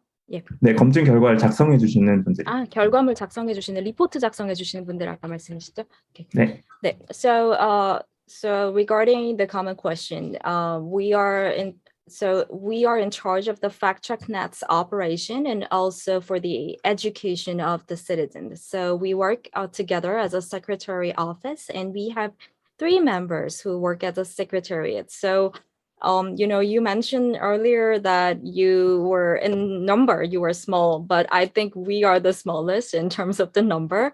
But then the 3 secretariat members work together on the fact checking and education. And also we have other people who actually writes a fact check results as a report. And we have 50 people who are both professional and also citizens. 네, 2번째 질문 이어서 답변 드리겠습니다. 현재 저희 팩트체크넷 플랫폼에서는 좀 다양한 검증 도구를 제공하고 있는데요. 중점적인 내용들 몇 가지를 말씀드리면 먼저 시청자미디어재단이 이제 관련 업체들과 협력해서 개발한 서비스들을 몇 가지 제공 중입니다. 대표적으로 블로그, 카페, 뉴스 등의 이제 피드를 수집해서 키워드별로 언급량을 분석해주는 실시간 이슈 분석 서비스가 있고요. 그리고 유사하게 이제 뉴스와 SNS 등에서 공인이 발언을 한 경우를 분석해주는 공인 발언 서비스를 팩트체커를 대상으로 제공 중에 있습니다. So in terms of the platform, we provide a variety of verification tools. And to explain to you in certain perspective, we work together with the Korea Community Media Foundation in terms of these tools. So we have a service that collects and analyze in real time about the blogs and medias, which are like, in Korea, we call it like cafe, but it's more just like a blog. And also we have a service that analyzes a news and SNS when public personnel like stars or politicians speak some public comments. We have a service that analyze that. 네, 말씀드린 서비스 외에도 팩트체크넷에서 일반 시민분들을 위해서 제작한 팩트체크넷 플랫폼 활용 가이드와 그리고 시민분들이 팩트체크를 하실 때 직접 사용하실 수 있는 체크리스트, 팩트체크 순서도도 제공 중입니다. And in addition to the service that I have explained, we also have a service guide or a user's guide for the citizens to use the services. And also we have a fact-checking checkup list for the citizens that they can utilize if they want to do the fact-checking themselves. 네, 이 외에도 다양한 서비스들이 제공되고 있는데요. 이 내용들은 저희 팩트체크넷 플랫폼에 들어와서 이제 검증 도구란을 클릭하시면 자세하게 확인하실 수 있습니다. 네, 이상입니다. And actually, we have more services. And if you can just come to our website and come to our 팩트체크넷 platform, and if you click on the verification tool, you'll be able to see, and have a hands-on experience on our verification tools. 감사합니다. 점점 그 토론 열기가 뜨거워지는 것 같은데요. 올라온 다른 질문이랑 그다음에 각 국가에 좀 해당하는 구체적인 질문이 있어서 따로 좀 개별적으로 좀 드릴까 합니다. 네, 아까 각 조직이 작다고 하셨는데 작지만 엄청 큰 일을 하시는 게 아닌가 생각이 들었고요. 이런 외부와의 협업이 정말 필수인 것 같다는 생각이 들었습니다. So it seems like the air has really been heating up, and since although you said the organization is small, but it seems like you're doing such a big job, and it seems like the collaboration with external agencies or external parties are really crucial to you. 네, 그래서 먼저 이제 각 국가별로 해당하는 질문을 좀 구체적으로 드리면요. 대만 같은 경우 아까 언급하셨던 메타나 라인 등과 같은 어떤 플랫폼 사업자들하고의 협업 관계가 굉장히 인상적이었는데요. 구체적으로 어떻게 이런 관계들을 유지하고 있고 또 발전시키고 있는지 궁금했고요. 또 그런 것들이 실제 이제 챗봇이라고 하는 어떤 기술, 어떤 툴을 사용한다라고 했는데 협업하실 때도 어떤 그 챗봇 하는 툴 사용하는 부분도 연결이 되는지 좀 궁금했습니다. 그다음에 네, 먼저 대만 질문. 네. And I also have a question for Taiwan, and I'm actually curious about how you can actually maintain the cooperative relationship with platform companies such as Meta and Line. Could you, kindly elaborate a bit more? And my additional question is that you also mentioned that you're using a tool which is called chatbot, and how this can be all, connected to each of the, services. 예, 다른 국가들이 준비할 게 질문을 또 먼저 드릴까요? 그러면 예, 다음으로 예. Would you like me to also give a question to other countries? Because I do already have the questions in this. Would you like to prepare while Taiwan is giving an answer? Okay. Is that okay? Okay. 예. 그래서 호주에도 좀 유사한 질문이 될 수 있는데요. 구체적으로 이런 협업을 하는 부분에 있어서 특히 아까 말씀하신 사전 예방에 대한 정책을 좀 강조해 주셨는데 호주에서는 이런 어떤 리터러시에 대한 교육이나 캠페인들을 국가나 혹은 국가가 아닌 외부에서 지원을 해주고 있는지 있다면 어떤 규모이고 구체적으로 어떤 사례인지가 궁금합니다. So for Australia, we also have a question similar to Taiwan. It's about collaboration. So because you mentioned and you emphasized the preemptive and proactive prevention activities is really important. So is there any kind of trainings that is supported from the government to provide, national support for information discrimination education, or like media literacy training? It's okay even if it's not government. Is there maybe a third party providing those kind of training support? And if there is, then could you give us some specific examples? And also we would like to know the size size of the business.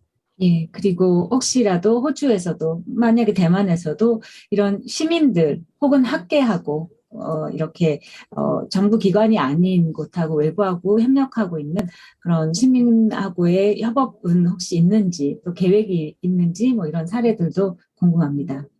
And also it goes the same for Australia and Taiwan.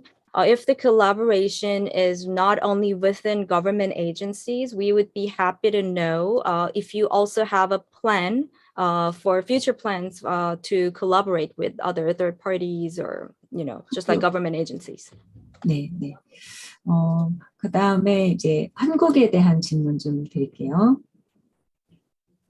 Yep, this is a question for Korea. 한국 같은 경우는 이제 시민 참여 모델 또 외부에 있는 전문가들하고 협업하고 있는 것들을 이 사무국에서 굉장히 활발하게 일하고 있었는데요. 이런 시민 참여 모델이 사실 이렇게 좀 많은 세계에 소개가 되고 또 확산이 되면 좋겠지만 사실 여전히 많은 어려움이 있을 것 같아요. 혹시 이 부분에 대해서 이렇게 해외의 시민협력 기구들하고 협력할 수 있는 방안이나 뭐 혹은 애로사항이나 고민이나 이런 부분들 혹시 있는지 궁금합니다. Yeah, so Korea have explained about the citizen participation model, and that helps us to think about, I don't think there are many citizen participation models around the world. So what are the challenges to solve in order for more citizens to join the 팩트체크넷? 그다음에 또 하나는 시민 사례를 아무래도 말씀을 해주시다 보니까 좀 구체적인 시민 활동가들의 뭐 수나 규모도 궁금한데 좀 인상적이었던 시민 활동가 사례들도 의미 있었던 게 있으면 간단하게 소개 좀 해주시면 좋겠고요. 하나가 더 있습니다. And also, I'd like to know about if, I'm hoping to know if there are a specific number of citizen participants. I would like to know the numbers. And also if there are some interesting cases or examples, and I would love to hear the story. 그다음에 하나는 이제 우리 한국 상황에 대한 뉴스 소비에 대한 맥락일 수 있는데요. 포털에 대한 의존이 굉장히 높죠. 그러다 보니까 어떤 많은 사용자들이 포털 언론 뉴스를 보고 또 그것들에 의존하는 과정이기 때문에 편집자들 역시 그 과정에서의 어떤 가공이 들어갈 수밖에 없죠. 개입이 들어가는데 그런 과정이라면 이렇게 정보가 원래 신문사, 언론사가 만들었던 기사가 포털 뉴스를 통해서 필터링 되면서 다시 재가공되는데 이런 부분에서 많은 댓글과 또 여론에 대한 오해들이나 많은 사례들이 있었는데요. 좀 이런 부분에 대해서는 아무래도 팩트체크를 하시는 활동가 입장에서 어떻게 시민들이 좀 더 대응하고 해야 되는지 의견이 좀 궁금합니다.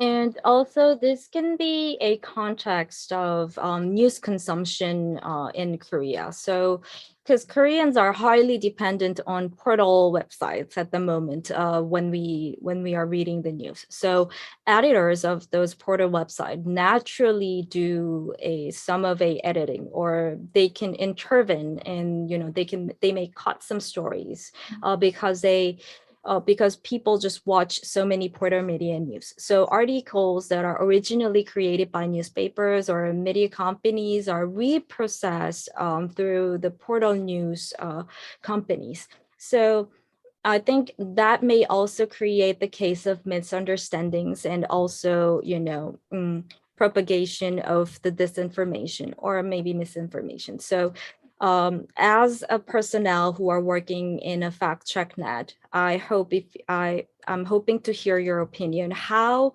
people or how citizens should respond to this. 너무 귀한 자리다 보니까 질문이 많았네요. 네, 그럼 좀 부탁드리겠습니다. So because this is a precious occasion, I had lots of questions and I'll just wait for your answers. 성과첸 씨부터. 네. So may I have Miss Summer Chen? Yes. Okay. Okay. For the question, we want to build collaborations with several social platforms, and including Line, Google, Facebook, and even YouTube. But I think Line is pretty unique because Line has Taiwan is the only country that Line built the Line fact-checking channels for its users. And why Line is willing to do that in Taiwan? I think because it's under the political pressure. It's since in Taiwan there was a local election in 2018, and after the election, and the people and even the political parties noticed misinformation. It was a very big issue in Taiwan. And so in 2019, there is a political pressures on social platform. So that's why lots of social platform make announcement. They will create or invent some functions to deal with the misinformation. And with this context, so like and the political pressure is not only from political parties, but also from civil societies. So that's why LINE create a fact-checking function and collaborate with 4 fact-checking organizations in Taiwan. And besides that, many fact-checking and the media literacy built their chatbots in Taiwan. The LINE chatbots is not a very specific or it's not a very high tech tools. It's just very popular for the commercial use. Okay. Yeah. 예. 네. 일단은 그 많은 소셜 네트워크와의 협업이 이제 구글이라든지 저희가 페이스북이라든지 유튜브라든지와 함께 하고 있는데 그 중에서도 라인은 좀 특히나 저희가 좀 특별하게 함께 협업을 하고 있는 부분이 있습니다. 왜냐하면 대만에서의 라인은 정말 실시간으로 팩트 체킹이 가능한 채널이기 때문에 이게 저희한테는 굉장히 유니크하다라고 말씀을 드릴 수가 있을 것 같아요. 그리고 대만에서 이게 가능한 것은 이제 처음에 어떤 정치적인 압력이 있었기 때문에 저희가 2018년에 이제 지방선거가 있었어요. 그런데 그때 많은 사람들 그리고 이제 많은 정당들도 이게 정말 대만에서 이런 오정보와 허위 정보들에 대한 확산이 정말 큰 이슈구나라는 것을 저희 대만인들이 다 함께 느꼈습니다. 그래서 이 소셜 그런 플랫폼들에 대한 정치적인 어떤 압박 이런 것들을 특히나 SNS에서 많이들 느끼고서 SNS 회사들이 이렇게 발표를 했습니다. 우리가 앞으로는 이런 오정보들과 이제 함께 딜을 할 수 있는 그런 기능들을 우리가 만들 것이고 그리고 개발을 할 것이다라는 그런 발표를 했어요. 그래서 이러한 이제 맥락에서 이게 단순히 이제 정당들에 의한 또는 이제 정치적인 어떤 정보기관이라든지들에 의한 어떤 압박들뿐만이 아니라 사실은 저희 시민 사회에서부터의 정치적인 압박들도 사실은 있었거든요. 그렇기 때문에 저희가 이렇게 소셜 플랫폼들과 긴밀하게 협업을 하게 된 계기가 됐습니다. 그리고 이제 어떤 미디어 리터러시 부분에 대해서도 좀 말씀을 드리고 싶었었는데 사실 이 챗봇이라는 게 뭔가 굉장히 엄청나게 대단한 기술이거나 뭐 엄청 고급 기술이라던가 어떤 고급 수준의 그런 기술이 전혀 아니고요. 기본적으로도 원래 상업적으로 되게 많이 이용이 되고 있던 그런 기술이었습니다. And so for the live chatbots, it's a commercial use, so we just use commercial companies' service to build our chatbots, and also we build a database of fact checks. So our database provided not only we provide our database not only for our chatbots, but also for other chatbots for debugging horses. So that's how we make our social influence bigger, because we provide the database for several debugging chatbots. 네, 그래서 이런 라이브 실시간 상담하는 그런 챗봇이에요. 이것들이 원래 상업적인 용도로 상용화가 됐었고 사용이 됐었는데 저희가 그래서 이 상업적인 회사들이랑 같이 함께 협업을 해서 저희만의 챗봇을 만들었습니다. 그리고 데이터베이스를 팩트체크를 할 수 있는 데이터베이스를 쌓아나가기 시작을 했죠. 그리고 그러한 데이터베이스는 저희가 저희의 챗봇에만 공유를 하는 것이 아니라 다른 이제 아까 말씀드렸던 몇 가지 챗봇들이 있잖아요. 거기랑도 함께 이제 이 데이터베이스를 제공을 함으로써 가짜 정보들을 이제 사실이 아니라는 것을 밝혀내는 데 활용을 하고 있습니다. 아, 그러면 챗봇 개발 비용이나 전문가분들도 여기 조직에서 직접 하신 건가요? 갑자기 궁금해지네요. I just have a question, and this is Arise. And then, do you also have some developers of the chatbot in your company 비용 or 같은 experts? And who also provide the fundings for the chatbot? Chatbot development. We don't. Our chatbots is provided from commercial company, so we pay the fee to the commercial company, and we get our fundings from we get our I think the fee is not too large. It's because it's very common. Commercial use chatbots, so the fee is not very big. So we can it's affordable for us. But also I want to mention how the chatbots work. Actually, when users spreading claims, spreading lies, or spreading rumors, they didn't type, they just reshare what they have. So all of the post or lies, people spreading virally, it's look like the same. So you can imagine each of our fact checks, we can attach the rumors with the fact checks, just like a post.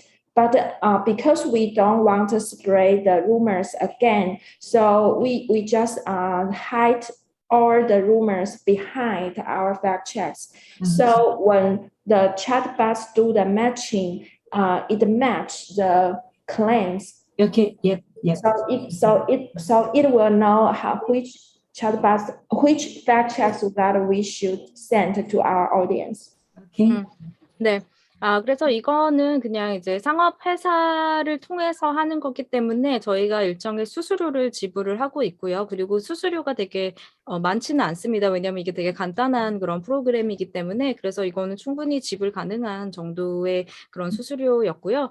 그리고 이제 챗봇들이 어떻게 작동을 하는지를 조금 이제 말씀을 드리면 유저들이 이런 루머를 알게 되고 그거를 이제 확산을 시킬 때 직접 일일이 타이핑을 해서 그거를 공유하는 식이 아닙니다. 아시다시피 이제 그분들이 그냥 나와 있는 정보를 그냥 공유하기 식으로 이제 공유를 하게 돼요. 그러면 그게 이제 굉장히 이제 입소문이나 이렇게 타고서 점점 이제 퍼지게 되고 그렇기 때문에 그 공유된 정보들이기 때문에 다 같은 형태를 띠고 있습니다. 그래서 팩트체크넷에 이제 이제 데이터베이스로 이제 저장이 되는 거고 그리고 이제 포스팅 형식으로 이제 동일하게 이제 공유를 하게 되잖아요. 그렇게 될 경우에 이제 저희가 아까 설명드렸을 때 어떤 정보들을 이렇게 그 사실이 아니다라고 밝혀졌을 때 그 정보들을 이제 숨긴다라고 하셨었는데 그렇게 이제 숨겨진 정보들은 나중에 그 챗봇에서 올라왔을 때에 그 문의가 올라왔을 때에 이 정보들은 이미 이제 매칭이 되어서 숨겨진 정보들은 이제 틀린 정보들이다라는 것을 바로 답변을 챗봇이 해줄 수가 있는 거죠. 팩트 체킹이 되어서. 네. 시간이 좀 넉넉하지 않아서 바로 그러면 호주의 답변을 좀 들어보도록 하겠습니다.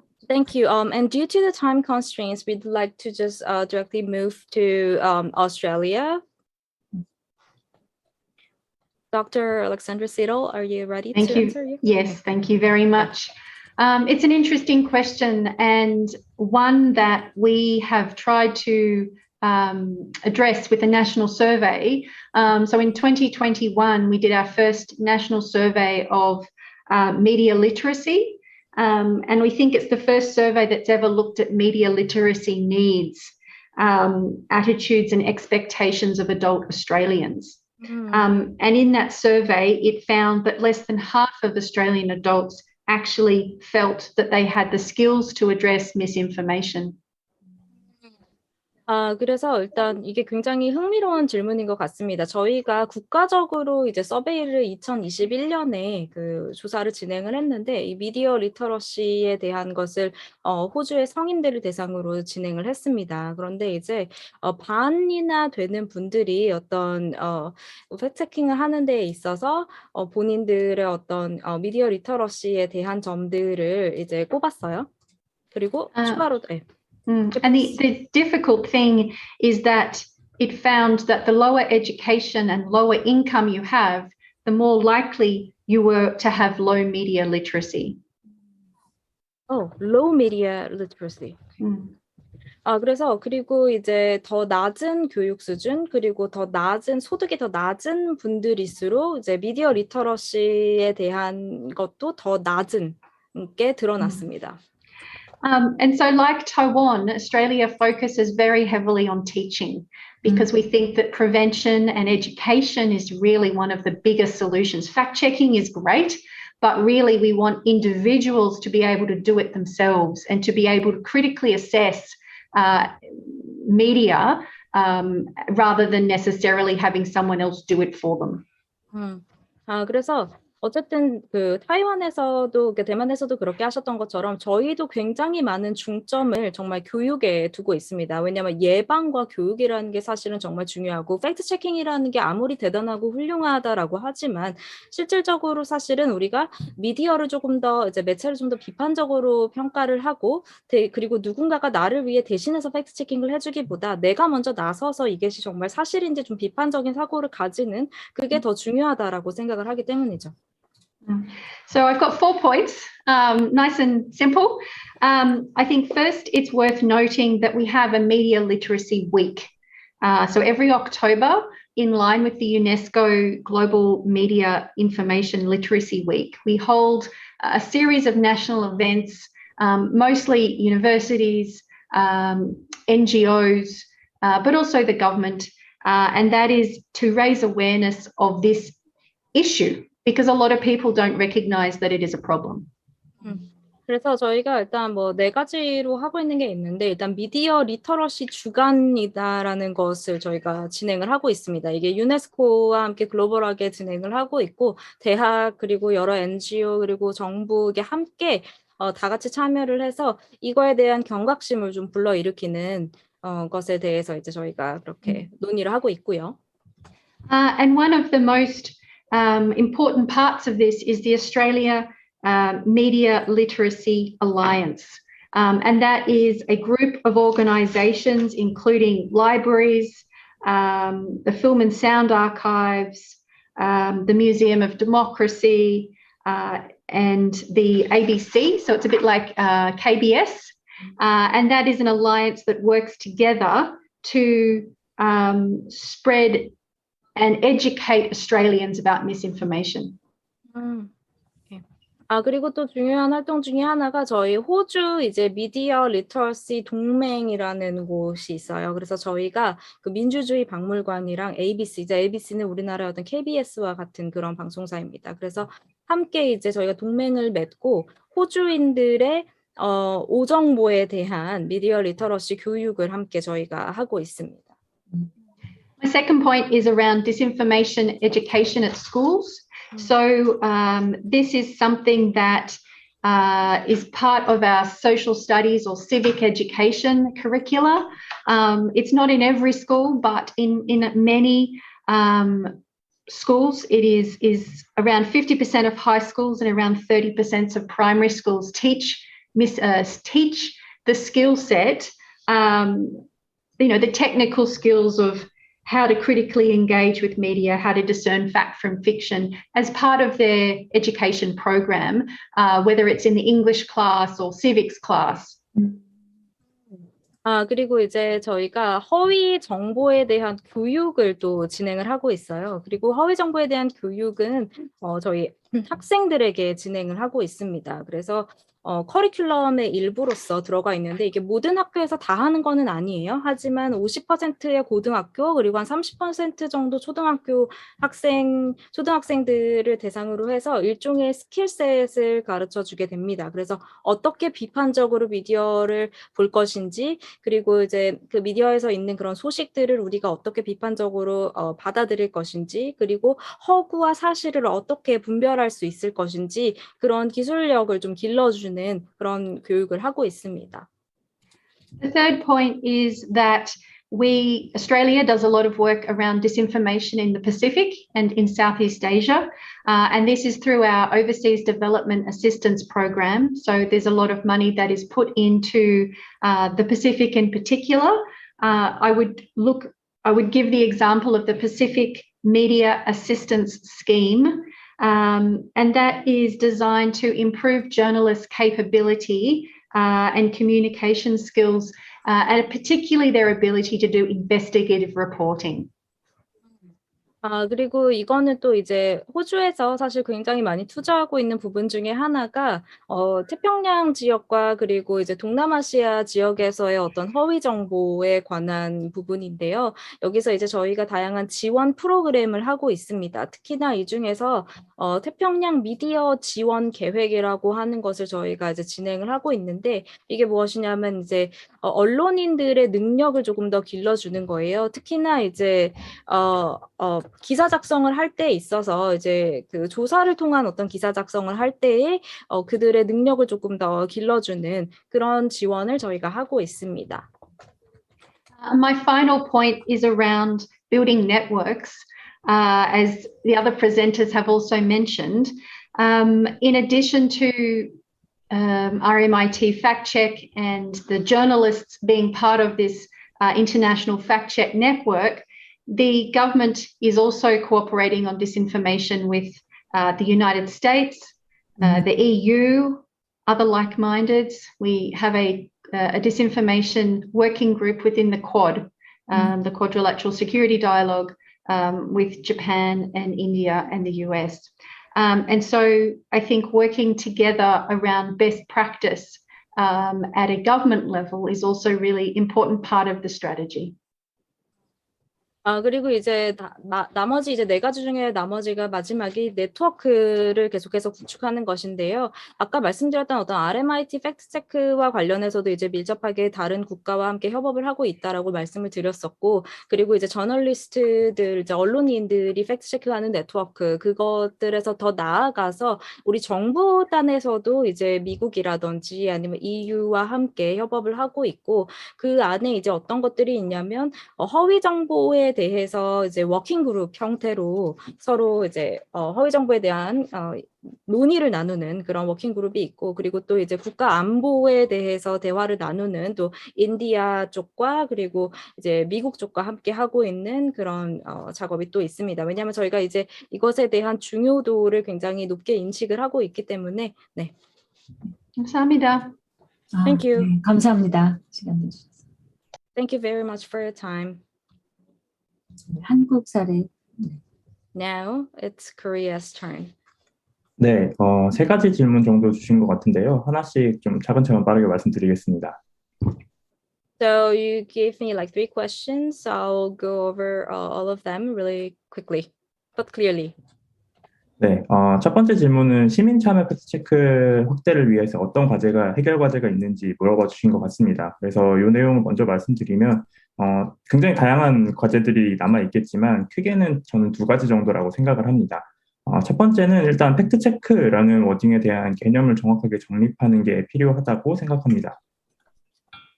So there are challenges to spread the civic engagement of fact check, and there will be obviously variety of tasks, but I think mostly there are 2. So establishing the concept and having them understand the word of fact check is really important. 네, 한국에서도 굉장히 많은 언론사들이 팩트체크라는 이름을 달고 기사를 발행하고 있는데요. 하지만 실제로 이 발행된 기사들을 몇 가지를 열어보면 단순히 뭐 본인의 취재원의 주장을 전달하거나 혹은 객관적이지 않은 근거들을 활용해서 기사를 작성한 경우에도 팩트체크라는 워딩을 달고 발행하는 경우가 있었습니다. 그래서 팩트체크의 경우에는 객관적인 근거를 가지고 이 근거들을 통해서 해당 정보의 진위를 파악하는 작업이라는 이 개념을 좀 정확하게 확립할 필요가 있을 것 같습니다. So, the reason why I mentioned this is that if you, in Korea, there are a lot of media outlets also publish articles under the name of fact check. However, if you actually open and have a closer look at it, there were cases they have attached the word fact check, even if the article was just delivered by the reporter or if the article was not really objective. And so we really need to teach the people about the actual meaning of the fact check, that it's about verification of the truth. 네, 그리고 두 번째는 앞서 말씀해주신 이 연사님들 말씀과 유사합니다. 여전히 사실 한국에서는 팩트체크의 주체가 굉장히 언론이 중심이 되는 경우가 많이 있고요. 근데 말씀해주신 것과 같이 팩트체크는 모든 시민이 할 수 있는 활동이고 그리고 모든 시민이 해야만 하는 활동이기 때문에 팩트체크의 주체가 시민이 된다라는 점을 다 같이 인식을 전환하는 활동이 좀 필요하다고 생각합니다. And also, I think this answer is similar to what other speakers have mentioned earlier. So in many cases, the subject of fact-checking have always mostly been media, but I think it's an activity that all of the citizens can do and all of the citizens can proceed. So I think it's also important for everybody to know that fact-checkers' subject is not only a media, but it can also always be the citizens. 네, 이어서 두 번째 질문 답변 드리겠습니다. 두 번째 질문은 시민 팩트체커 규모와 활동 절차에 대해서 여쭤봐 주신 것 같습니다. And now let me answer the second question. I think it's about the scale and the procedures and activities of the fact check. 네, 현재 저희 이 팩트체크넷에서 2020년 11월에 플랫폼을 오픈한 이후에 시민 팩트체커로 활동해 주신 분이 총 72명이었습니다. 72분이었는데요. 현재는 이제 1년간의 위촉 기간을 거쳐서 위촉 기간이 종료되신 분들이 계셨고 현재 활동 중인 시민 팩트체커는 29분입니다. So ever since the opening of our platform in 2020 November, we had citizen fact checkers, 22 citizen fact checkers, but now we have 29 citizen fact checkers at the moment. 네, 시민 팩트체커의 경우에는 저희가 매월 진행하고 있는 팩트체커 양성 교육이나 팩트체크 톤과 같은 공모전에서 입상을 하신 분들을 대상으로 해서 선발을 해왔습니다. 그리고 올해부터는 앞서 말씀드린 것과 같이 팩트체크 프로젝트를 통해서 누구나 팩트체크 활동을 하실 수 있도록 직접 검증에 참여하실 수 있도록 활동을 펼치고 있습니다. And so among the citizen fact checkers, they were mostly participating in our monthly training, or they are the ones who won the fact check award, fact check contest. However, now we are supporting most of the citizens if they would like to work as a fact checker. 네, 세 번째 질문은 사실 한국에서 조금 독특한 한국에만 있는 포털을 통한 뉴스 소비와 관련된 질문이었던 것 같은데요. And the third question is about I think it's a unique phenomenon and only happens in Korea. It's about the consumption of a news through a portal website. 네, 이 질문에 대해서는 직접 참고해 보실 수 있는 자료에 대한 소개와 개인적인 제 생각을 좀 답변 드리려고 합니다. 먼저 참고해 보실 수 있는 자료는 저희가 작년에 진행했던 사업 중에 팩트체크 통합적 사례 분석 연구 사업이 있었습니다. 이 연구 사업 중에 하나를 이제 한국의 미디어 전문 매체인 미디어오늘이 맡아서 진행을 했는데요. 미디어오늘이 포털에 보도된 관련된 내용들을 팩트체크하고 연구를 하는 사업을 했습니다. So I think about this question, I think I can provide you with some materials which you can refer to in person. And the material is actually about the fact-checking case studies and analysis about the project. And this project was undertaken last year by the company, which is called Media Today. And they have done a research and have done a integration research on an analysis about the portal websites. 네, 미디어 오늘이 작성한 보고서 내용들에는 포털을 통해서 보도된 기사들을 분석해서 허위 사실인 경우들도 발견해냈고 팩트 체크를 했던 결과들을 합쳐져 보고서로 발행을 해놨습니다. 근데 그 보고서에서 참고해 보실 부분으로 추천드리는 항목은 마지막에 있는 포털 뉴스를 소비할 때의 일종의 가이드라인을 미디어 오늘이 작성을 해놨습니다. 그래서 해당 보도가 커뮤니티 혹은 뭐 외신 기사를 인용했는지 그리고 해당 기사에 대한 팩트체크 기사가 있는지 유무를 직접 확인해 보실 수 있도록 가이드라인이 제시되어 있고요. So the Media Today have provided a report analyzing all kinds of articles that were reported through the portal website. So, and then they also provide the fact check result, analyzing all kinds of articles. And at last page, they have guidelines providing how you should consume the news from the portal website. So it also explains and helps you do some sort of a checklist and check whether these articles have cited the community's news or if they have cited a foreign media as a sources. So that kind of thing can be one of the checklists. 네, 앞서 말씀드린 자료는 저희 팩트체크넷 플랫폼에 들어오시면은 원문을 확인하실 수 있습니다. 네, And you'll be able to check the original source in the platform if you come into our platform. 네, 그리고 이어서 제 개인적인 생각을 조금 더 덧붙이자면 사실 포털을 통해서 뉴스를 소비하는 게 대한민국 굉장히 세계적으로 유일한 국가다라는 평가가 있는데요. 사실 오늘 이 세미나 세션에서 말씀을 들으셨다시피 허위 조작 정보 그리고 일종의 미스인포메이션의 문제는 오늘 들었던 것처럼 대만이나 호주, 이 다양한 국가들에서 그리고 전 세계에서 벌어지는 문제이기 때문에 사실 포털 뉴스에 초점을 맞추는 것보다는 우리가 어떤 정보를 어떻게 수용할 것인지에 초점을 맞추는 게 중요하다고 생각합니다. 그래서 객관적인 근거를 가지고 검증된 이 정보들을 수용할 때에는 사실 어디서 이 정보를 얻게 될지에 대해서는 크게 중요하지 않은 부분이라고 생각해서 조금 더 우리가 어떤 정보를 어떻게 수용할 것인지에 초점을 맞출 필요가 있다고 생각합니다. So, and to add just a little personal thought about this case is that there's also evaluation, or people say that Korea is the only country that consumes news through a portal website. But I think in terms of the disinformation and misinformation, I think this is just a global phenomenon. It's not only in Taiwan and Australia, it exists in all kinds of countries. So rather than just focusing on portal, I think what's important for us to realize is that how we should consume the news, how we should have an objective viewpoint in how we should consume, different kinds of information.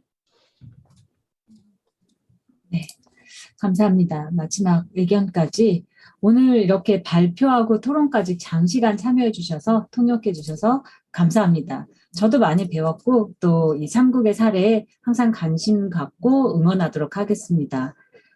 아마 마지막으로 시청하고 계시는 많은 분들에게 좀 안내 말씀이 있어서 마무리를 좀 드리려고 하는데요.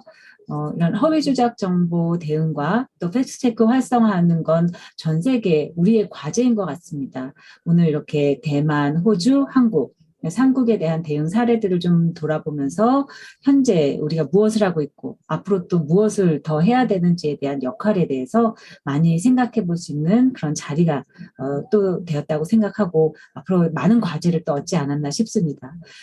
많이 이제 점심시간이 한국은 좀 됐는데요. 오후 2시에는 이제 토크쇼에서 SBS 당신이 혹한 사이의 이한기 PD님 방송을 이제 방송 제작을 위한 자료 수집과 검증 과정에 대한 이야기 들어보실 수 있고요. 또 슬기로운 팩트체크 저자인 정재철 기자와 또 어린이 동화책 감기 걸린 물고기의 박정석 작가님 함께하는 북토크가 준비되어 있습니다. 2시에요. 많은 참여 부탁드리고요. 이상으로 오늘 이렇게 순차 통역해 주시느라고 고생해 주신 선생님 포함해서 오늘 세미나 활동해 주신 많은 발제와 토론자분들 그리고 참석해 주신 많은 분들에게 다시 한번 감사드립니다. 행사 진행 매끄럽게 할 수 있도록 도와주셨던 시청자 미디어 재단에도 감사드리며 오늘 오전 행사는 여기서 마치도록 하겠습니다. 참여해 주신 모든 분들 감사합니다.